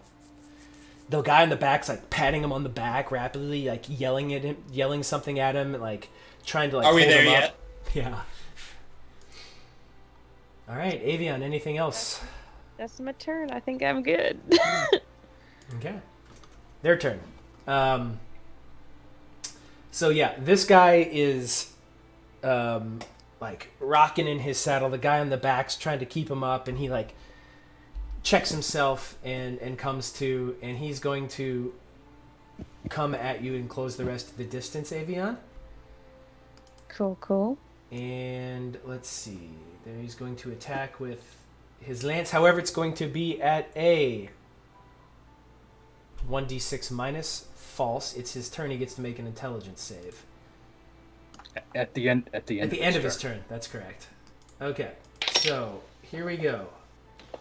Let me do this. Let me roll a d6 here, and that will be a 4. So that's what the minus is going to be for all of them. All right. So the wyvern or the rider is going to attack you with his lance. Does an 18 hit you? 18 minus 4? No, or... an 18. Yeah, that hits. Yeah, that's had the minus taken out of it already. Okay. Oh, man. All right. So let's see here. That's going to be 11 damage Okie doke. as he just drives the lance into you. The wyvern is then going to get an attack. All right. So it's going to come in with its bite first. Does a 17 hit you? Oh, nope. 17 minus 4. 13 does not hit you. No, it doesn't. Okay. Does a... I'm pretty sure 20 hits you. Yeah. So it comes in then, it misses with its bite, and it comes in with its claws, and it catches you, like rakes right across your chest for 13 damage. Okay. And then that's it. And it's going to continue. It kind of pulled up, used some of its movement to get to you, but then it's going to use the rest of its movement to get to the ship. And you're going to have this guy jump off right behind you, Yip Yap. Uh-oh. And then this guy is going to use what little movement is left, and he's going to turn and try to make his way back out. Do I get like an attack of opportunity for that, or? He doesn't really leave. The wyvern never really leaves your square. Okay. Like, it's close. Like, it's like 10 feet off the ship when the guy jumps off. Right. I guess when it moves away, it moves another 10. Yeah, I'll let you have it. That's fine. Go for it. One attack. So my wyvern gets to attack? I'm going to say, since I you get don't to really attack. know it yet, you go ahead and get to attack. Like, you can just Okay. control it at this point. I don't think I'm going to let you attack with it at this point. Okay. You just learned how to wyvern ride. It's your first day. Alright, well then, crossbow! Oh. So as this guy's Nice. flying away, back is turned, you like spot him down. Tink!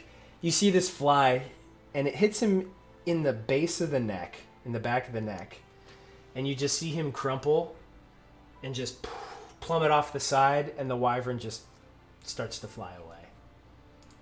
That Be guy free! is I gone. know. That guy is gone.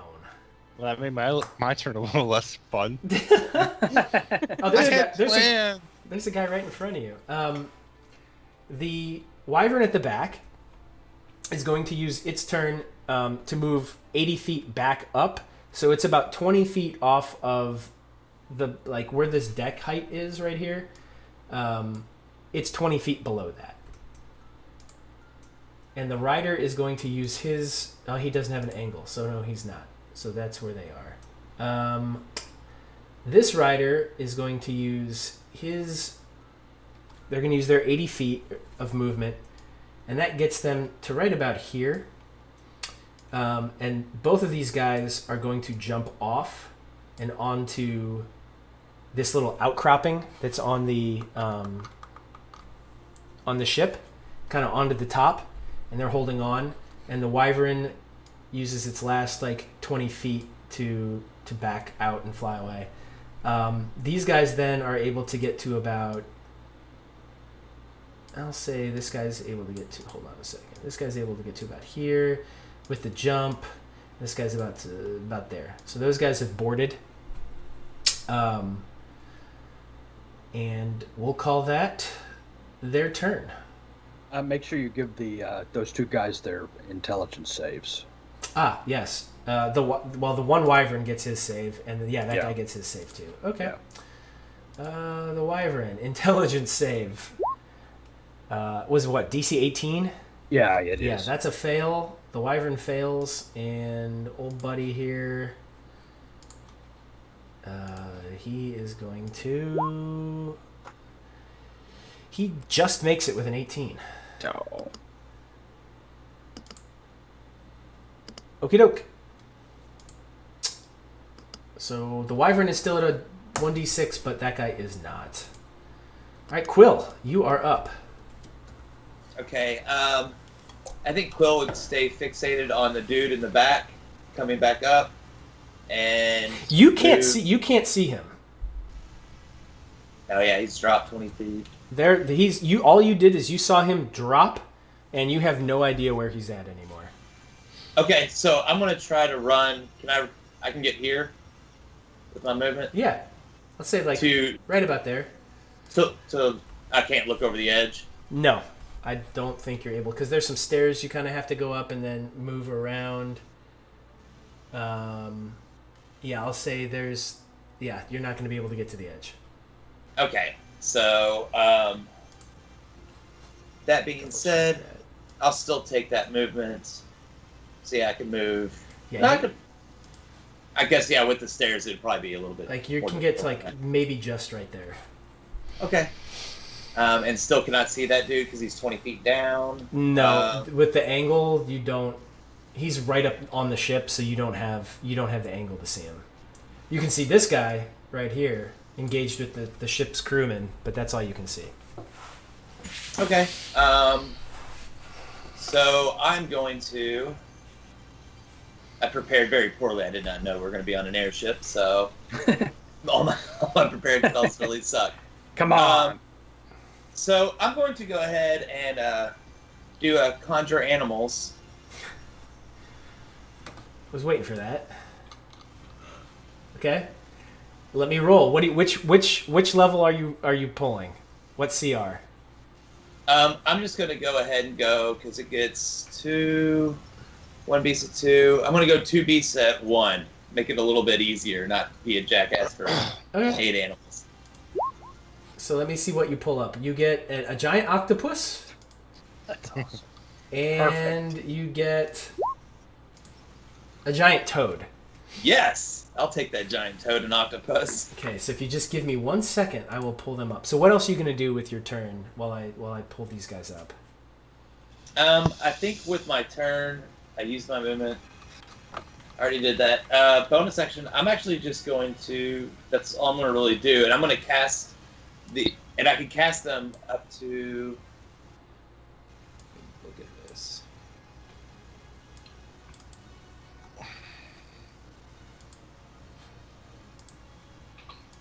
Alright, so I'm going to put all I'm going to do is have the giant toad and octopus with that guy up there. They're not going to be able to do anything, but that's where I'm going to cast it. Okay. All right. Up to that corner. So now that guy has an octopus and a toad running. So like right here and Yeah, right yeah. here. Just to make life so confusing. Okie doke. All right, that's going to be my turn. All right. So there's now a giant octopus and a giant toad. Now the interesting thing about the octopus is, even though it's out of water, it can still move around for a little while. It can. Osel, Got the sheet right here. that brings us to you. Yay. Is this guy 10 feet or more away from me? He is. It looks like about 10 feet. Okay, cool. So I'm gonna charge up to him, and melee attack. And with my charger feat, I get +5 to the roll. Okay. Yep. So let's attack him with my axe.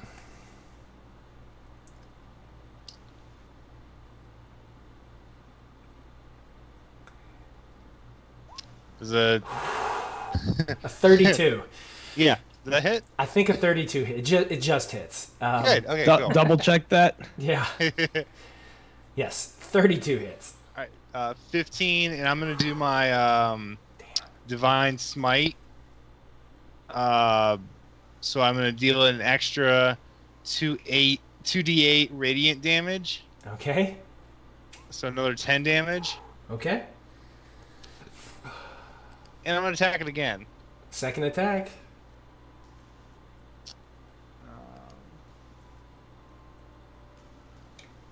For a 5. That sucks. Yeah, Five more. that hits. Yeah, so you just blast him with this bright white divine energy and then come back at him again with another slash with your axe. And he's just bleeding. Like, his leather armor is just cut up. 2 giant slashes through the chest. You see that the second one just brought all this blood out, and he's starting to bleed down the front of his chest. Excellent. All right. You gonna stay with your movement there? Yeah. mhm. Okay. So, ship's crews, their turn. They're kind of... Let's see. This guy is on the ballista is going to make another attack on that wyvern flying away. So let me roll that real quick.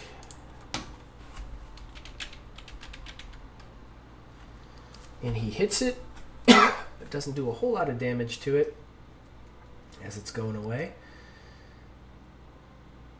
Alright, and then this guy back here is going to fire at this one here, down in the corner.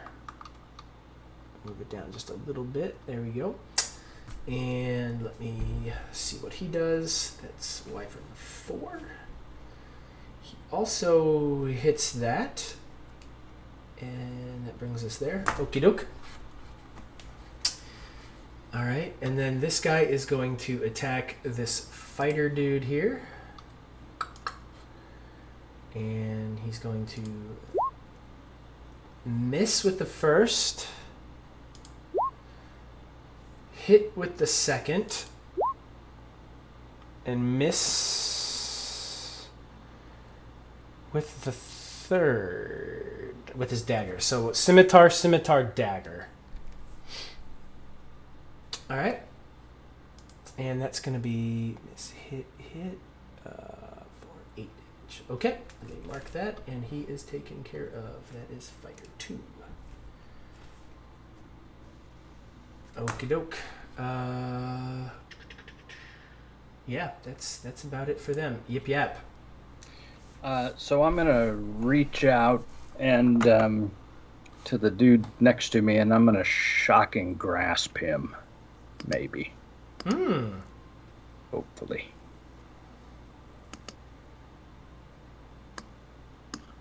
Let's see. God, you guys are rolling like crazy good. Yeah, that hits. So he takes 20, let's see, 17, 5, 20, 22 points of lightning damage. Yeah, how do you want to end this dude? So I just reach out with my hand and touch him. Like, he's probably not looking at me. He's probably looking at Osil. So I just touch him in the back, and the shock goes through him, and he just crumples to the ground. Yeah, that guy's gone. And then I'm gonna take my movement, and I want to go kind of around here if I can get to that point, kind of where the mast is. And that's all I got. Okay. Killian. All right. Well, it looks like that other dude is pretty well locked down.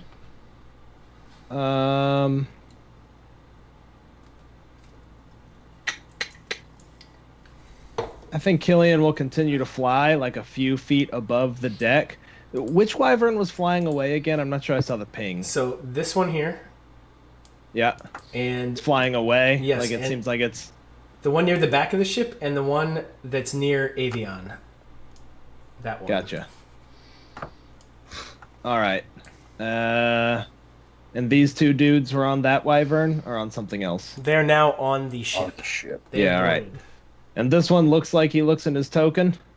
No, it does not look like he looks in his token. All right. Well, This guy looks like all of the guys that have boarded the passengers. yeah. I'm sorry. This guy looks like the rider. This guy looks like the passenger. Got it. All right. I think I'm just gonna give those guys a good. So I'm gonna cast Big B's hand. Nice. And what I'm gonna do with it is attempt to shove this guy off the edge. Like it's just gonna, big hand's gonna come out and just push him. Mm-hmm. So he will need to. We'll be rolling opposed athletics, I believe. Okay. Let me just make sure. I'm a +8, and I think it's, let's see, clenched fist, forceful hand. Hand attempts to push a creature within 5 feet of it in a direction you choose. Make a check with the hand's strength, contested by the athletic. He has to check his athletics. Okay. Let me see what his athletics is going to be. So I got a 22. Okay. Let me figure out what his athletics is going to be.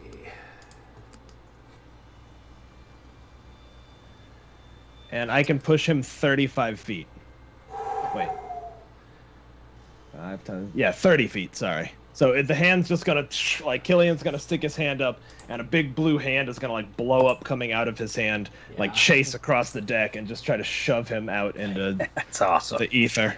So it's going to be this, the bottom one, +4, so a 19. All right, I got a 22, so Yeah. he is pushed 30 feet off the side of the deck. Nothing worse than dying by death by fake hand. Yeah. Yeah. And by the way, when I cast that, the reason he was flying up over the deck is because the fly goes away, because it's a concentration spell. So the hand will still chill there. So he blows out, and you see him just pushed out and like start to fall. Okay. Cool. That's me. Okie doke. Avian. How big are the wyvern tokens to scale? Yeah, I mean they're Like, a are they large. pretty They're a small? large. They're a large creature. Could I possibly try to land on the deck with my wyvern? Yeah, it's big enough you could do that. Yeah, I'm gonna try to land right here. Have my little buddy with me. Yeah, you can do that. Hmm. So it. Boom, boom, boom, boom. You gonna stay on it? I'm gonna hop on off and be like, I got a wyvern, bitches. All right. And then I'm gonna, let's see, how much more movement do I have? Let's see. Oh yeah, I can do that. I'm gonna pop on over here by the stairs and shoot this guy with my crossbow a couple times. Couple true times. This guy right here. Yeah. Okay. Fire away. Let me see here. Sorry, that was a 16. And he is in some badass stuff. So he is... That does not hit. Okay, well, how about this one? That just hits. Yay. And how about this one? Does not Damn. hit. That does not And one more because hit. That definitely hits. So you yay. got 2 that hit at 12 damage to that guy. Okay. Guts it.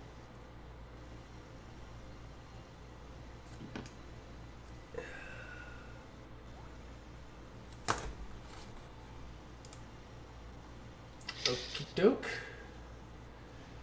Let's see here. Alright, that's gonna bring... That's the end of your turn, Avian? Yeah, that's all I can do. Okay, their turn. So these wyverns, 80 feet of movement. This wyvern actually turns back around, ends up, as this guy's falling, comes back down at an angle, uses all of its movement, and actually catches this guy. Oh. Bummer. And so he's on that. It uses all of its movement, and it can get to like right here, but he's below it probably in that amount of time. 30 feet, about 30 feet below that deck. So he's about 30 feet below. Okay.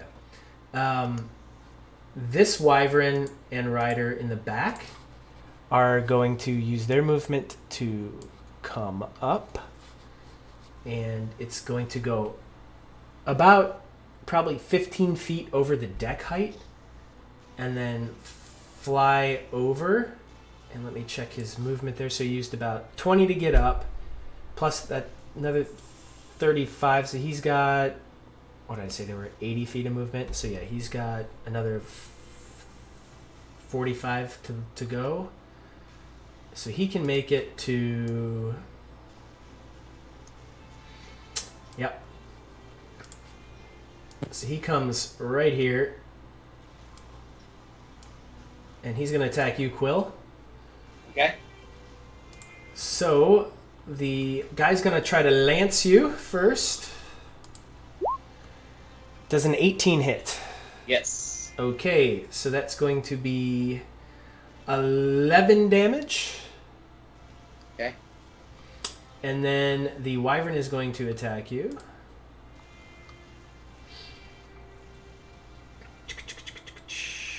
So it's in the air, so it's going to use its bite first. Does a 26 hit you? Yeah. So 12 piercing damage as these teeth just clench down into your shoulder. Sweet. And then, since it's flying, it's going to use its claws. 26 hits. So 15 damage as it just rakes across you. Right through your chest. Sounds great. Yeah. And that's its turn. This guy... Actually, this guy that got caught by the wyvern, he is going to start doing a little speaky speak, chanty chant. And you see... I think you can get it right about here.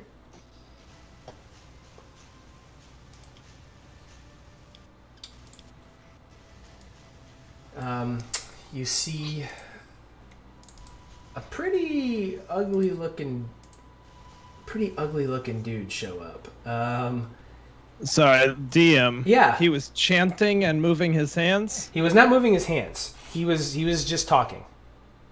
He was. Did it Sorry, seem like chanting. a spell was being cast? No. Okay, gotcha. No, it was Never not. mind It then. was not a spell. Never mind. You definitely know that it was not a spell. So what ends up looking there is this giant, like, purplish. I don't even. It's like an elf and an orc kind of mated, and it's got these giant barbed, like a giant barbed beard, and it's carrying a big glaive, and it is ugly. Go get it, Osil. All right. That's what he did with his action. And I'm pretty sure he doesn't have anything he can do with his bonus action. Nope. Okie doke. And that's going to leave us... This dude here is going to stay within 5 feet of this guy, but he's going to attack you, Avion, because you seem like a bigger badass threat. Damn Skippy, I do. Alright, so he's also carrying Scimitar. His first attack misses. I'll get that in 1 second. Does a 14 hit you? Nope. 25 hits you, though. Maybe. Yeah. So the second one comes down, cuts you right through like the arm here on the side for 8 damage. Okay. And then he's gonna dagger you. Does a 16 hit you? Just hits. Okay, so 7 more as he sinks his dagger into your other shoulder. Okay.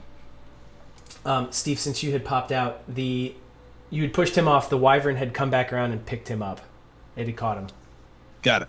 And it used its movement to get just below deck height. He was like maybe, what did I say, like 20 feet below the deck height? 10 feet below the deck height. So it's down just a little bit.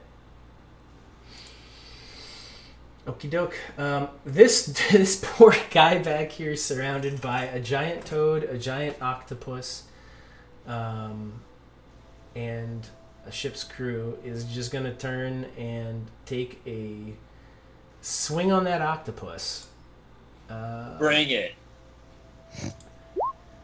Does an 11 hit that octopus? AC's 11. Okay, Yeah. so 7 damage off that first slash. Okay. Definitely hits with a 25. That's 10 more damage. Okay. And he's going to take his dagger. I'm pretty sure an 8 does not hit it, though, because it's 11 in his AC. So, yeah. There you go. Okay. So that's 18 damage total to that octopus. Hurt. And that is their turn. That brings us to you, Quill. Okay, so Octopus is going to be pissed. And he is going to attack. A plus to his attack is... Alright, so the Octopus is going to attack the guy that just attacked him. And rolling a d20 for it. 10 plus 4, so 14 hit. 14 on him does not hit. Okay. And so that's the octopi's turn. And the giant toad is then going to attack. Okay. And d20 plus 18 hit. 18 does hit. Alright, so giant toad is going to hit for 2d10. So 4. Are you kidding me? Alright. 2d10 plus 2. And then has to make a escape DC of 13 or is grappled by the toad. Dexterity or strength? Dexterity. Okie doke. Said 13? Uh-huh. Yeah, he does not make that. Okay. So he is now grappled by this He's now giant grappled toad. by the toad. Okay, let me mark that on so I remember what it does. Yep. Got it. And can he make that save at the end of each of his round? Every turn, yeah. Yep. Okay. Yep. Okie doke. I believe. Then, yep. and then I'm going to... Quill is going to... gonna hit old dude in the face with a staff of woodlands. What reach do you have with that? Oh yeah, because they're airborne. Yeah, they're above you. They have a 10-foot reach. Oh, they have a 10. Okay, so I do not have that. You could attack the wyvern, but not the rider. You could go after the wyvern's feet. Okay, I got smack this dude's feet. Sounds like exactly what I would do. Bad wyvern. Bad wyvern. Yeah. 23 to hit. Yeah, that hits. Yep. 5 damage. Okie doke. Got it. 2. Alright. Osel. Alright, I'm going to move up here. And I'm going to cast Hold Person on this dude right here. The one that just popped up, right? Okie doke. You can certainly try. Try. We'll see how it works. So he needs to make me a Wisdom 17 saving throw. 17. Okay. Does not make it. Actually, wait. Sorry, I rolled the wrong thing. Let me try that again. Okay. Still does not make it. He is paralyzed. Awesome.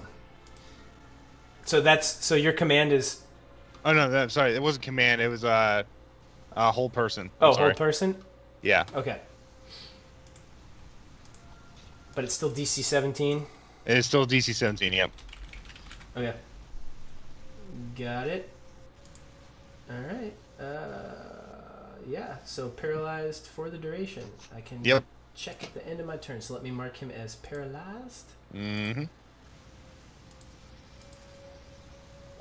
There we go. Can't move or speak. Attacks against it have advantage, y'all. Nice. And if you're That's within my turn. if you're within 5 feet of it and it hits, it's a crit. All right, Crew's turn. This guy's going to attack the captain.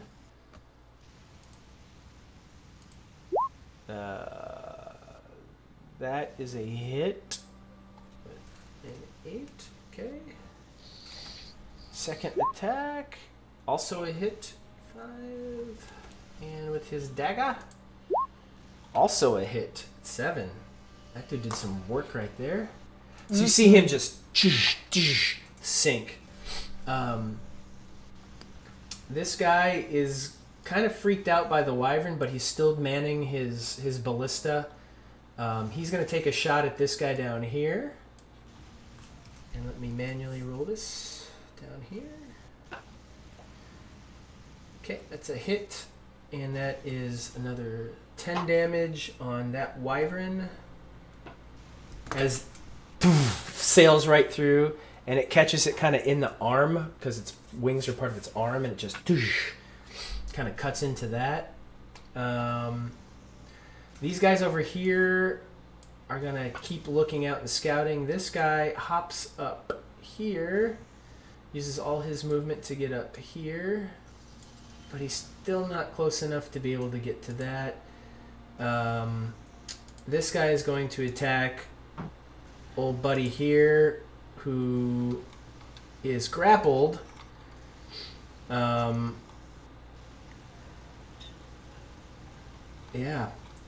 So he's going to get a nice sweet attack on that dude. Let's fire away on here. It's a hit. A hit. And a hit. 5, 21. Wow, that guy just got annihilated. 2, 20. Okay. That is... This guy down here with this ballista is also going to shoot at this wyvern. Rolls that. The wyvern's AC. That's a hit. 10 more. Okie doke. Yip yap. It is your turn. So what I want to do is I want to fly up so that I can see this guy. This guy... Let me change my thing. This crazy This elephant dude. Yep. Yeah. I just want to fly up so that I can see him over the wyvern that's on the deck. Sure, you can do that. And then I'm going to lightning bolt that dude. Okie doke. Advantage. I think he automatically fails his save. Yeah, I believe so. Paralyzed. Automatically fails strength and dex saving throws. Yeah. So let me roll it.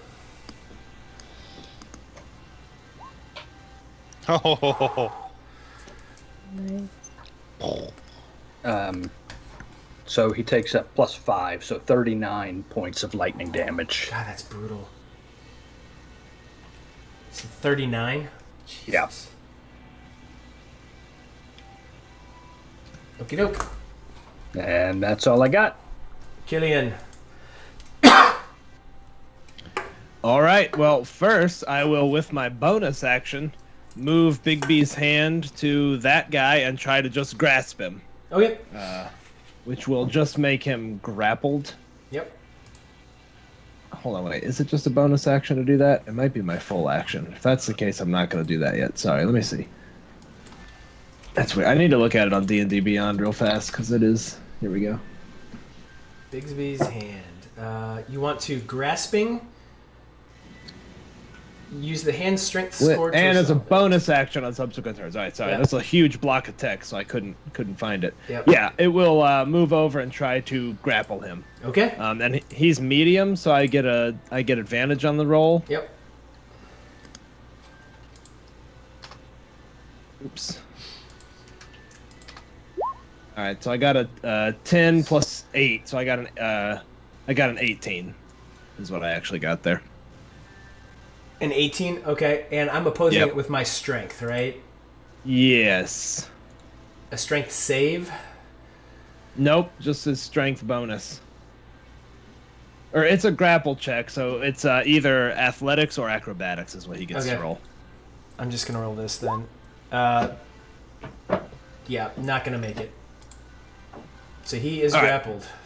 So nothing special right now. 0 movement, just grappled. That's it. Okay. And then that's my bonus action. With my action, I will actually take a step to make sure I'm not going to hit the deck of the ship at all.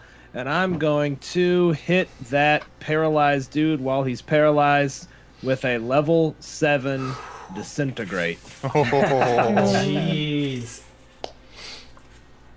So that's going to be a lot of damage. 86 damage. Yeah, and he will automatically fail that save. So 86 Oh my force God. damage. We are not worthy. Go ahead and describe how this works. Oh, I think it's not pretty at all. Just Killian sticks a hand up, and I think some of the wood around him like dries out and cracks a little bit as he like pulls power from it, and this dude just turns in like Thanos style, just dust that blows away. Sick. That is me. That's ridiculous. Okie doke. Let's see. That's gonna bring us to. Make sure I've got all my dudes here. Okay, Avian. All right, time to break out my stick of wonders, and by that I mean I'm gonna smack this guy a lot with a quarterstaff. Okay. Because we thought you were gonna whip something else out there. Oh, Do you two-hand it? yeah, of course I do. All right, that's 12 auto hit. Boom. Hold on a second. So that guy he's grappled with Big V's hand. Yes. Yeah. Yeah. Nice. Okay. Does 16 hit? Yep. Nice. And I hit him again. Yep. And then I'm gonna shoot him with my crossbow. So just 3 two-handed chops with your quarterstaff, and then you're gonna whink, pink. Pretty much. Okay. Oh. That hits. Why do you say it like that? Oh.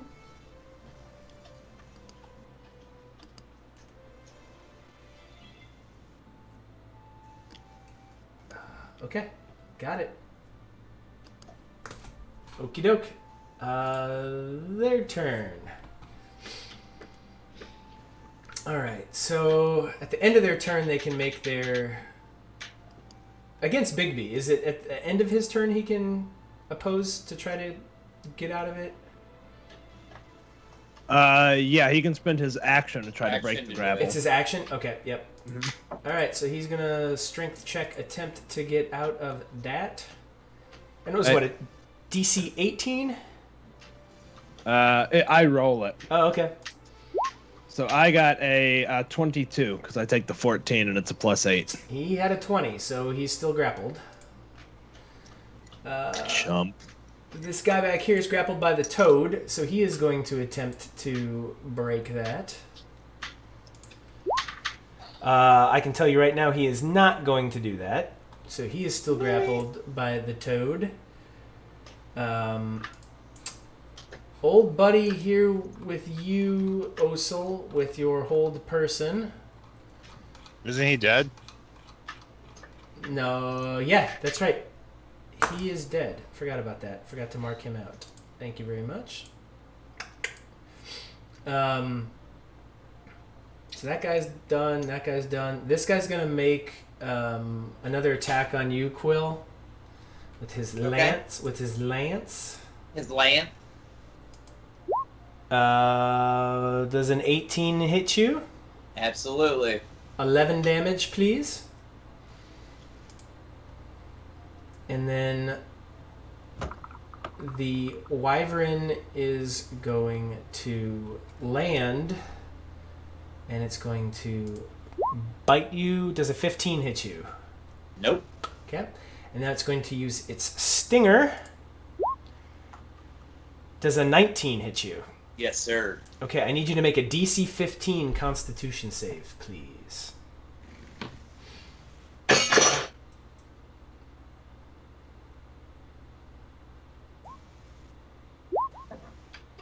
You make it. So half damage, you will take 7 piercing damage and 10 poison damage. You are now poisoned. Sounds good.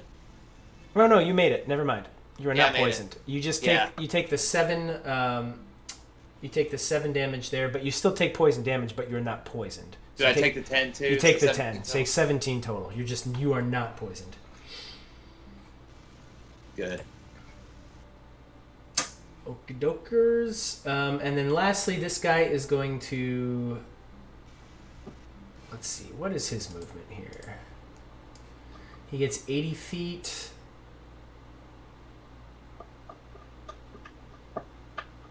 Yeah. Okay. So this wyvern's going to fly Like a bird. like a bird and get to about here. It's going to attack you, Yip Yap. Uh-oh. First, the dude with his lance. Actually, hold on a second. No, that guy's not carrying a lance. The wyvern is going to attack you. So it lands. It's going to bite attempt you. Does an 18 hit you? I'm going to use my reaction and shield that so it does not. Okay. Fair enough. And then it's going to try to get you with its stinger. Does a 16 hit you? It does not. Okay. So it tries to bite and sting you, and nothing happens. The guy is going to hop off. And let's see, what's his movement?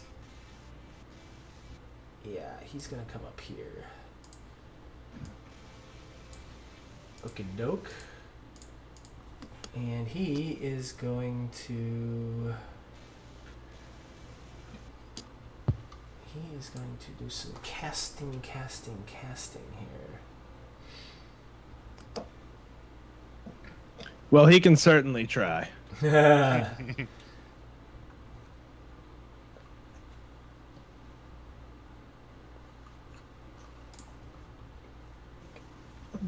Okie doke. Yeah, he's...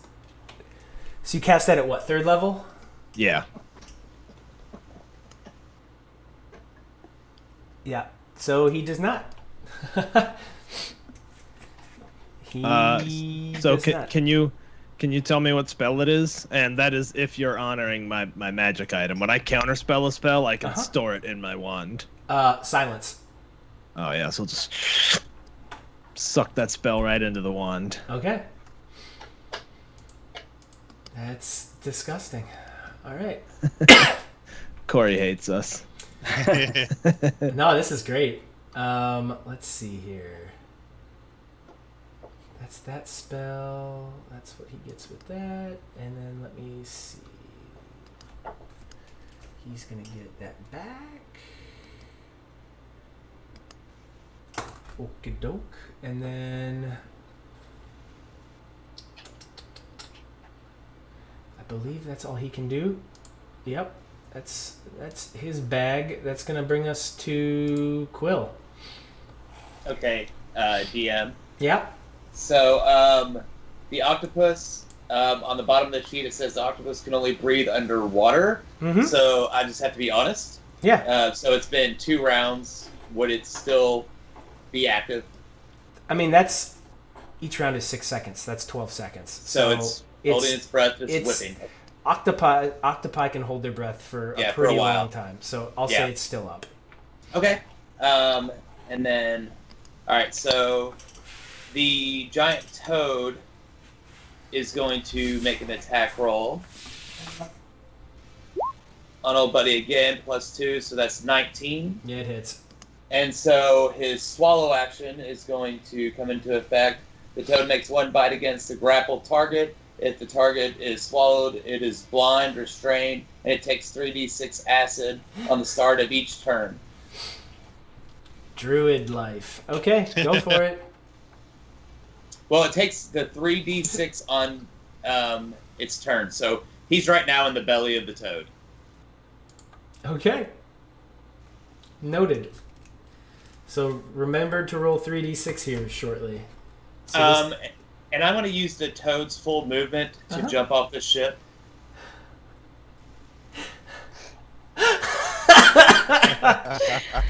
Kamikaze toad. Oh my god, that's insanity. Okay. So Awesome. The druid sacrifices a creature of nature. Life is nature's chaos, Daddy.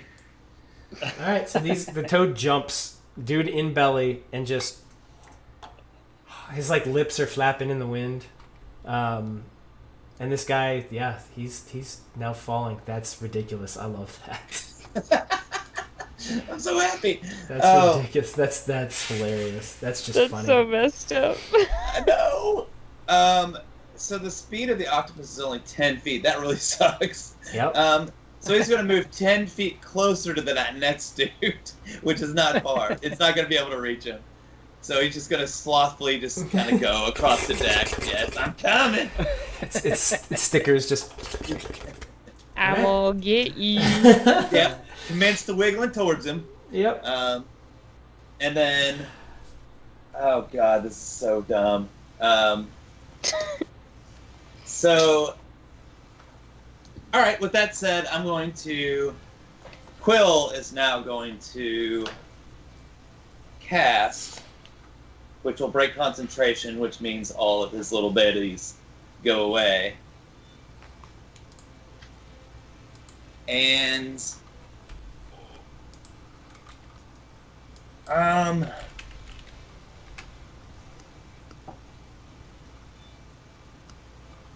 yeah, so I'm going to cast Moonbeam on the guys right in front of me, obviously not hitting me or the guy behind me, casting it to where it hits. So, okay. Cool. So what's going to happen is, as you do this, the giant toad with the dude in his belly disappears, and this guy is now just falling. The octopus disappears. And where are you casting Moonbeam? So I'm going to cast it so it's a 40-foot cylinder. 5-foot radius, Yeah. 40-foot cylinder. Yeah. And I'm going to cast it to where it's going to hit both the rider and the wyvern. Oh, like right next to you? Yeah, like right in front, just to hit those guys. 'Cause, Okay. well, I hate them. So, like, right here. Yeah. Okay. Yeah, obviously not hitting me. Yep. Yes. So it's all displayed there. So 2d10.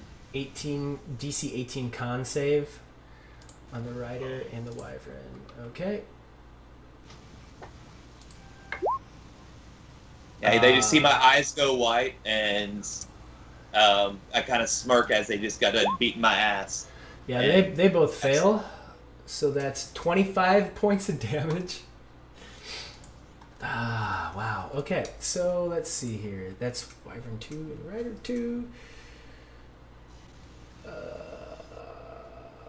I did cast that at 5th level, so. Yeah, so 25 points of damage. So that's Yes, sir. Okay, and then the rider. Okay. Got it. And that's your turn, I believe. Yes. Osel. All right, I'm gonna run up, roll up to the wyvern, and going to attack it with my axe.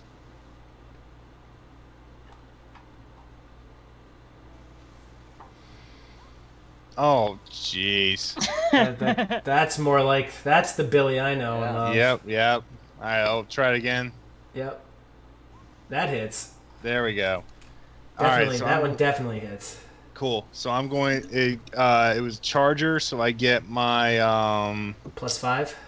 +5, so that'd be 12 damage. Yep. Then I'm gonna do Wrathful Smite on it. Okay. So it's gonna take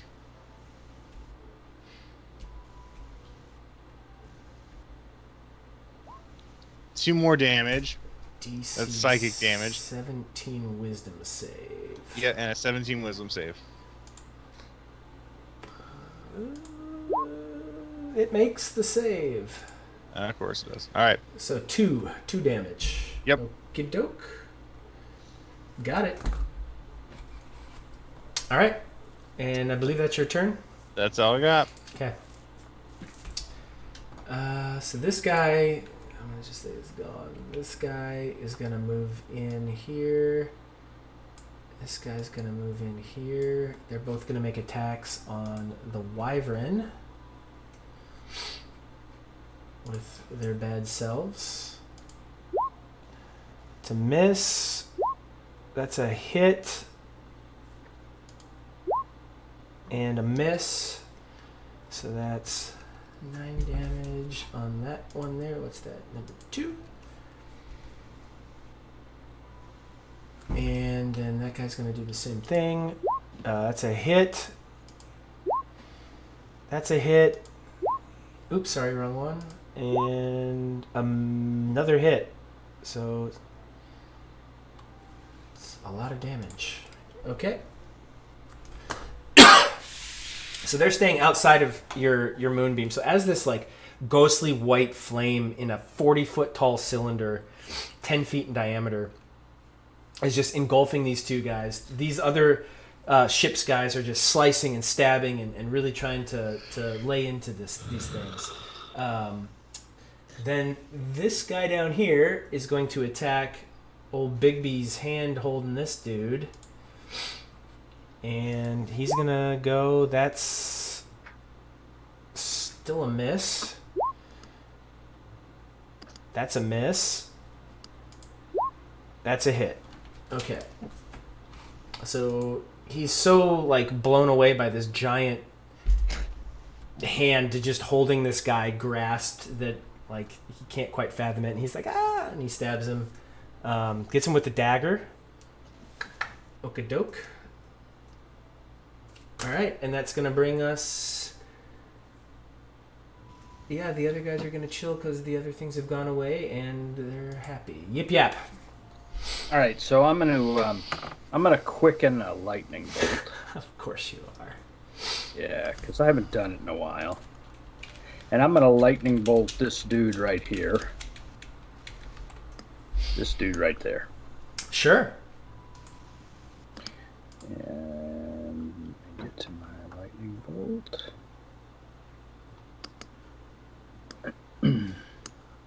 Well, let's see.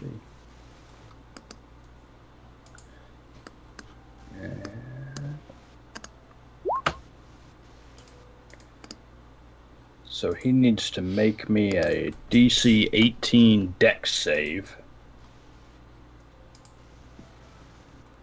Okie doke. It's probably not gonna be good. Nope, does not make it. So he'll take 30 points of lightning damage. Okay.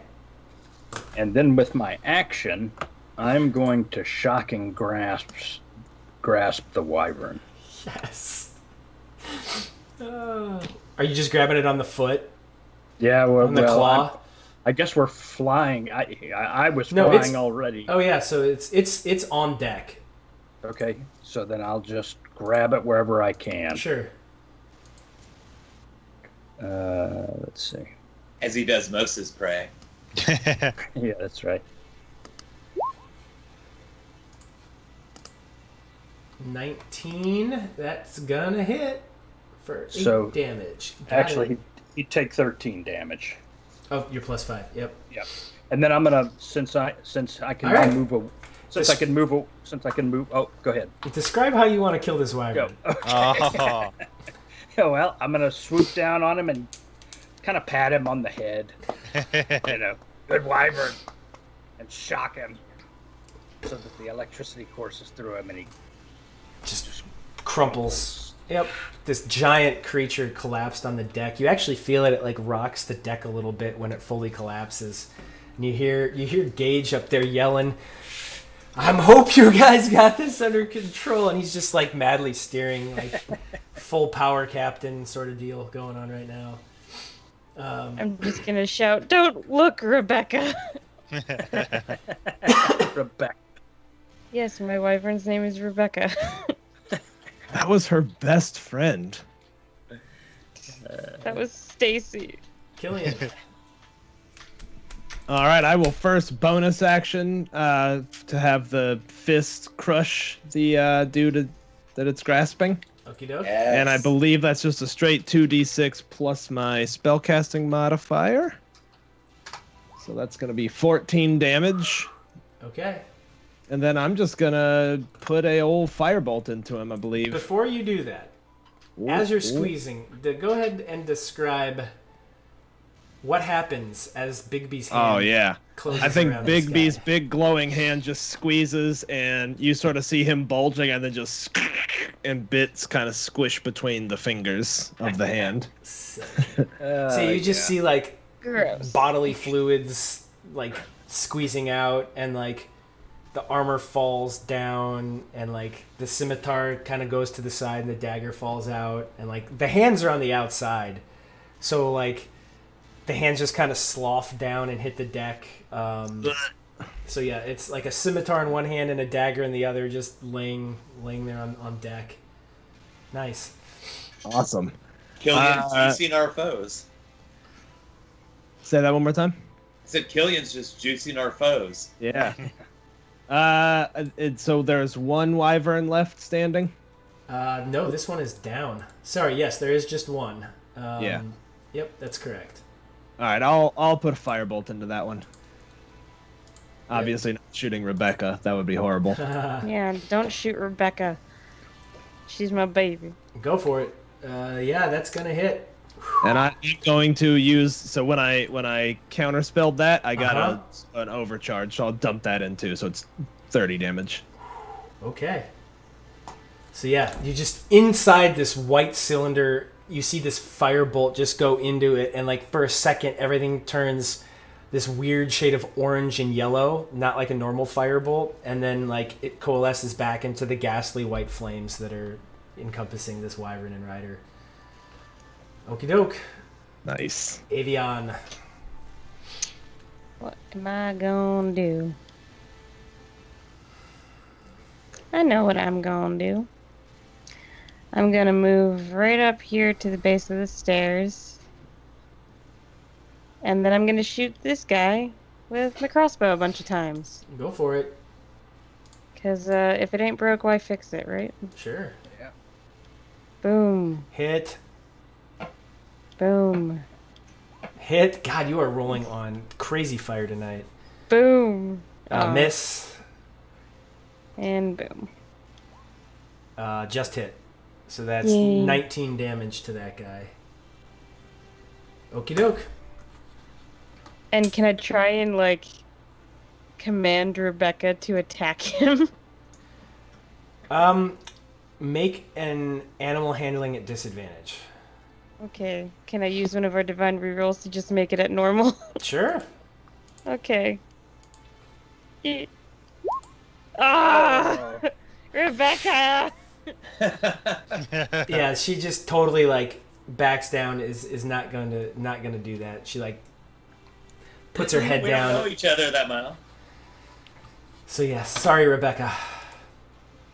Damn it, Rebecca. All right, their turn. Not too many dudes left. This guy's Toad. He's dead. It's Toad. Sorry, it's German. Toad. I thought that it was making a kamikaze Toad reference. This guy is going to. You got Toad. You got Toad. Yeah, he kind of. Well, no, he got handed. The wyvern is going to attack you, Quill. It's going to make a bite attempt. Does a 21 hit you? I believe it does. Yes. 12 damage as it just rears its head back, goes in for you. It's trying to get your head, but you're able to like move out of the way and take it in the arm, and then it's gonna try to sting you again. I'm sorry, what was the total damage on that again? That one was 12 damage. 12, from the okay. first one. And then does a 21 also hit you? I need you to make a DC 15 Constitution save.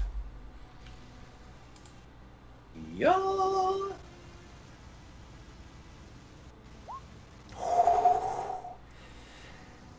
You just slip that in there. So you're going to take 19 damage total. Ouch. Well, 19 plus the 12. Yeah, so 31 total damage. Feeling good about this, guys. I need you to make a concentration check, my dude. Yeah. Hold on. It's taking me a while to click all this damage off.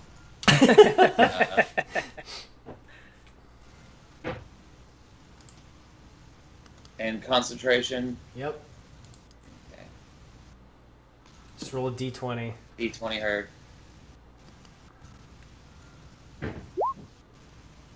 Yeah, you're good. Phew. Okay. All right. So that's him. Then this dude up here.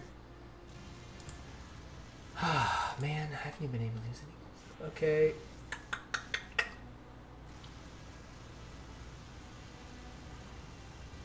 Let me bring him up here 1 second.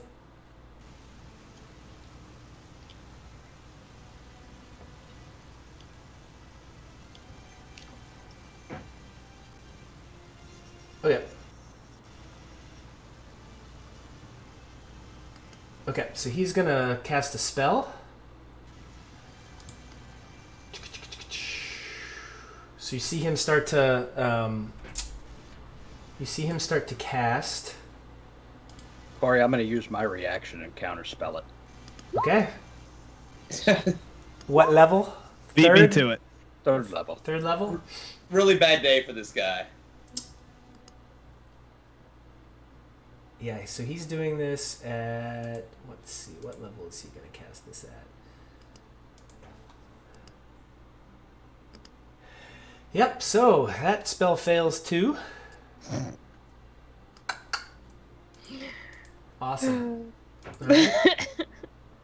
So that's his action, and let me see if he can do anything else. I don't think he can.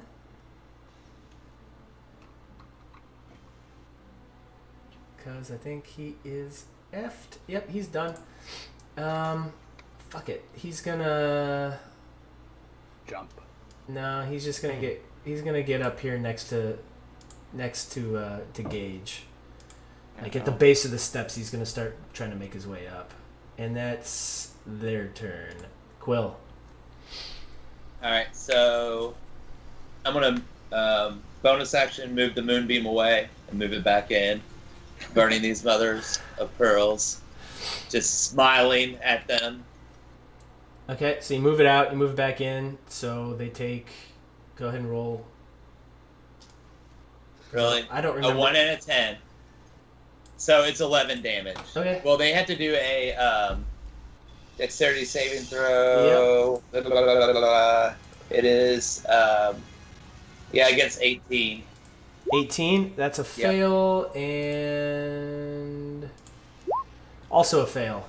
So 11 damage to both of them. Yep. So you just see the Wyvern Rider, ghostly white flames kind of like circle around him and start to like take off bits of his flesh, and it just starts disintegrating into the air until he's completely consumed, and all you see is the Wyvern. All I see is the Wyvern still is there? Like, okay. His little body parts like flicker up like ash coming off a fire. Okay, and cool but gross. That's disgusting. And It smells funny. I'm actually going to go ahead and jump into a little wild shape action. So as I do that, I smile, and the Wyvern gets to just see a little crag cat jump in front of him. and face to face, taking no movement, Okay. enjoying my moment. Okay. Osul. All right, I'm gonna do dominate beast on Rebecca. Whoa, hey. You can't just go up to Rebecca like that. Uh-oh. So she needs to do a succeed at a Wisdom 17 saving throw. DC I hope 17 she does. wisdom I hope save. she does. DC 17 wisdom. No. Oh well, I tried. Does not. No, she doesn't make it. She doesn't save, so you got it. You got it. Okay. Oh, good. All right. Well, I'm gonna tell her to go attack this guy. This guy. The other. Oh, this guy up here. Yeah. Okay. So you're gonna have her do it through flight. Yeah. Okay. So let's see. Yeah, she can get there. Do it, Rebecca. So she takes up off the deck, and goes and attacks this bro. So she can't land. So yeah, 17 I think hits that guy. Let me check. Yes, it does. So that's 10 damage. And then with the claws, because she's in flight, skyrockets in flight. An 18 also. Ooh, Jesus. Describe how this wyvern tears this guy apart. It kind of has this like dark energy coming from it because I'm dominating it, so it kind of just is emanating dark energy and just goes over and just rips this guy's head off. Just absolutely just destroys it. Okay. Yeah, so you see this guy just head come off and just body crumples right behind Gage, and he turns around. He's like, "Holy shit! I'm trying to steer this thing straight. What are you guys doing back there?" Like, he just now sees all the damage that's like waylaid behind him, and he's kind of freaking out a little bit now. Osa will say, "Good girl" to Rebecca. Good job. So this guy is done. Nice, Osel. All right. Nice. Their turn. This guy is going to attack the wyvern.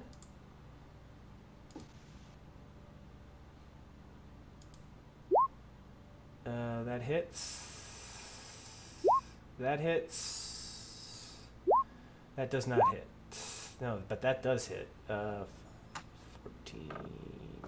22. It's still up. Okie doke. Everyone else is just gonna... They can't spin these ballistas around to point inwards. Right. And this guy, he's just kind of like, I'm not getting involved in this shit. He's been just hanging out. The rest of everyone else is just kind of staying put. All right. Yip yap.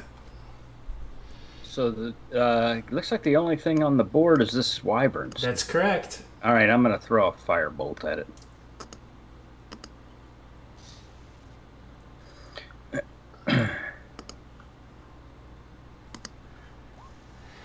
Yeah, that hits. And okay. Yeah, that definitely hits. All right, and that's all I got. I think I'll stay where I'm at. Okay. Killian. Alrighty. Well, I think I'm just gonna zap. I'll just zap the wyvern up here. Sure.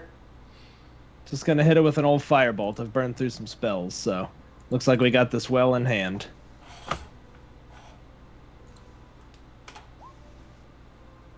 Yep, 21 fire. And I will move Big B's hand towards it. Is it within 60 of Big B's hand? You can move Big B's hand toward it, but what happens with your firebolt when it hits the wyvern? Nice. I think it's unceremonious. The thing's flailing around from pain already, and the fire engulfs its left side, and it just collapses. Yeah. Yep. It's just sitting there, just on fire in multiple ways. White fire, red fire, orange fire. Moonbeam. all the fires. It goes down. All right. So there you go, guys. You have no further enemies on the board. Good job, Rebecca. Yay! All right, well, I can see that you all were prepared for that. It's not our first large winged animal fight. So, but that was a fun one. Always good to get the juices flowing in combat. I get to ride a wyvern. I'm glad I could make that come true for you. That was expertly handled, by the way. I'm glad you were here to help us. Yep. Oh, yep. There's a spell that you cast that I think I'd like you to show me if you don't mind. Oh, you want me to cast it on you? Probably not that, Oh, but maybe you could show me it was lightning. how you do it. I just like wiggle my fingers and point at something and lightning comes out. It's mostly an accident. I don't mean to do it. I see. I'm just kind of lucky sometimes. It's because he doesn't commit to a plan. Exactly. A wise person once told me, "Don't commit to anything." And he is committed to that saying ever since. Yeah, well, for the most part. I'm not totally committed to that. I think I understand. I'm pretty sure you probably don't. Cool. Okay. What would you guys like to do now? I think Quill would stand at the back of the ship and just kind of still look out to make sure that there's still nothing coming at all. Like, I think he's gonna Roll perception.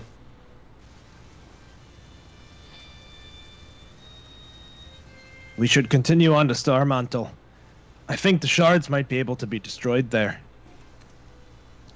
We should That sounds move like a this plan to ship me. as fast as it can go, probably. Quill with a 22. You see in the distance, very, very far away,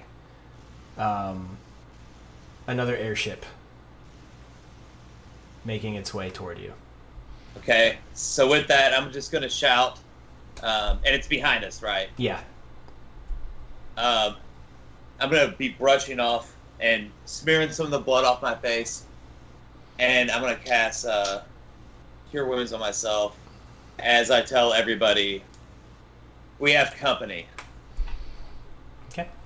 I mean, it's like, from what you can tell, it's at least a mile out, like maybe even more. Okay. It's a speck, but you know that it's big enough to be a ship. Gage, are we going as fast as we can? And he turns around and yells, "Gods, yes we are! That thing's blue, isn't it?" Yeah. All right. Well, quicker we get into Starmantle, the better. He suddenly develops a Scottish accent and says, "I'm giving it all she's got, Captain." I was just gonna say, can't we take power from the deflector dish? The EPS conduits. To reference another Friday night game. So yeah, there's just wyvern bodies on the ground. There are like squishy bits from this one dude down here, plus his hands still out. Who's nearby there? Killian, give me a perception check. Can do. Yeah. On his left hand, you do notice that there is a ring on there. I will carefully pick it up so as not to touch all of the gooey bits. Pull the ring off. You instantly recognize it. It's a ram's head on a ring. Nice. I think he'll look at it and be like, "Oh, this ring will come in handy." Mm-hmm. Which one of you? He wouldn't say that. He wouldn't ask which one of you. I think he would hand it to Avion. Avion. I keep going. It looks like AYV to me. Sorry. It's okay. Who's got the other one? I do. Okay. Cool. I think he would hand it to Avion and be like, The next time you're on top of a wyvern and you're trying to get rid of the rider, this will come in handy.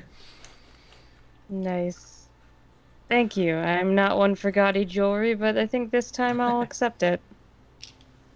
And you're looking around some more, and there's really nothing else. You see like the armor and the scimitars and daggers from some of the fallen ones, and you've got the wyvern body, the one still there. So if you want to try to take anything off of it while you're still floating, you can. But really, all you do is you're at full tilt. Gage actually kind of yells at one of his guys to come up and take the helm, and he comes back down to kind of survey what's going on, and he says, "Killian, were we expecting anything like this? We certainly should have been. Because I didn't think it was going to be like this." We're moving against a very tangible, palpable evil. We can expect more of the same. They'll resist us at every step. I don't know how they came onto us that quickly. I thought they were going to take the bait and follow the ship. I don't know.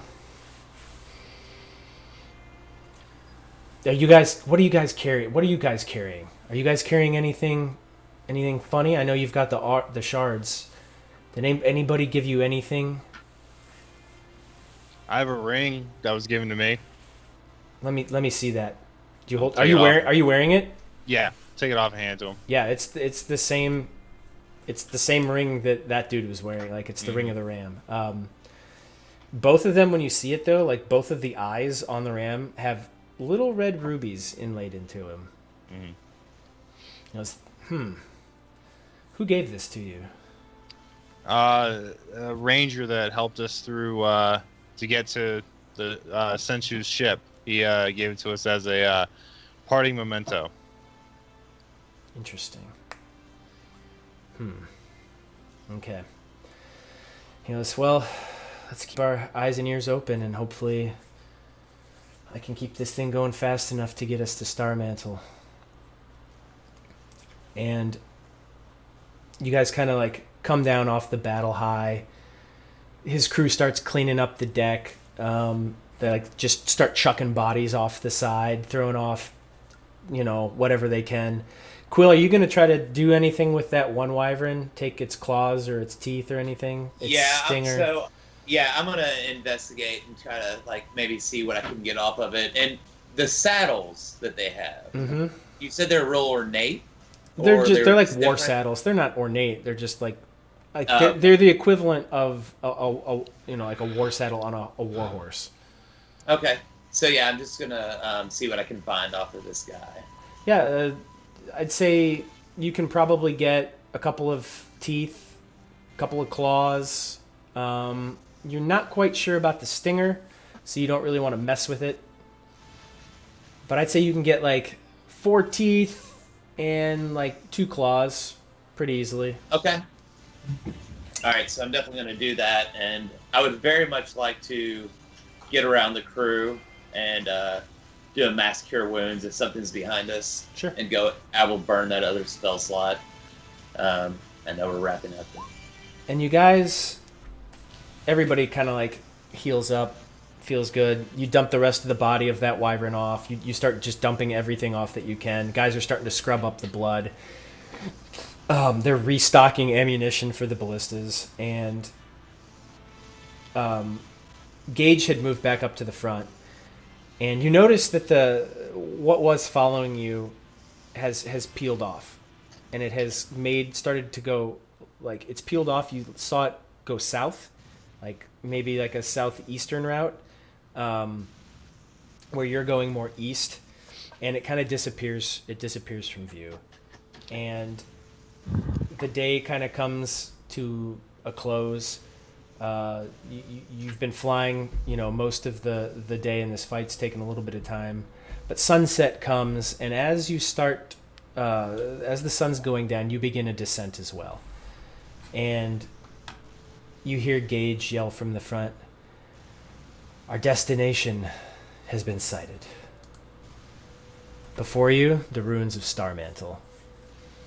You guys all kind of go up to the front and you look out, and as you start to kind of come in and go down, you see just what was a city of ruins. It's a couple of buildings, like some things left over, but what you really see that's striking as you get closer and closer and closer and begin to land are these like 6 foot tall, like really hard looking green outcrops. Like they look like giant emeralds, almost like man-sized emeralds. And then you also see these floating black masses, like obsidian. It looks like rock, obsidian rock, that's just floating around the open ground. How high over the ground? Just a couple of feet. Okay. And then between these green emerald-looking things, you see like this blue glow zipping between all of them in random like multiple glows moving in random directions. And Gage sets down and says, "You're here. I would love to stay, but I've got to get Killian back. Maybe cause a couple distractions on the way back. Unload, and I'll see you later." Guys, Thank you unload. for everything we can. the transport. You're welcome. Sorry we weren't as prepared as we should have been. Killian, anything you need? I just want to wish you all good luck and let you know that you're fighting is part of something much bigger.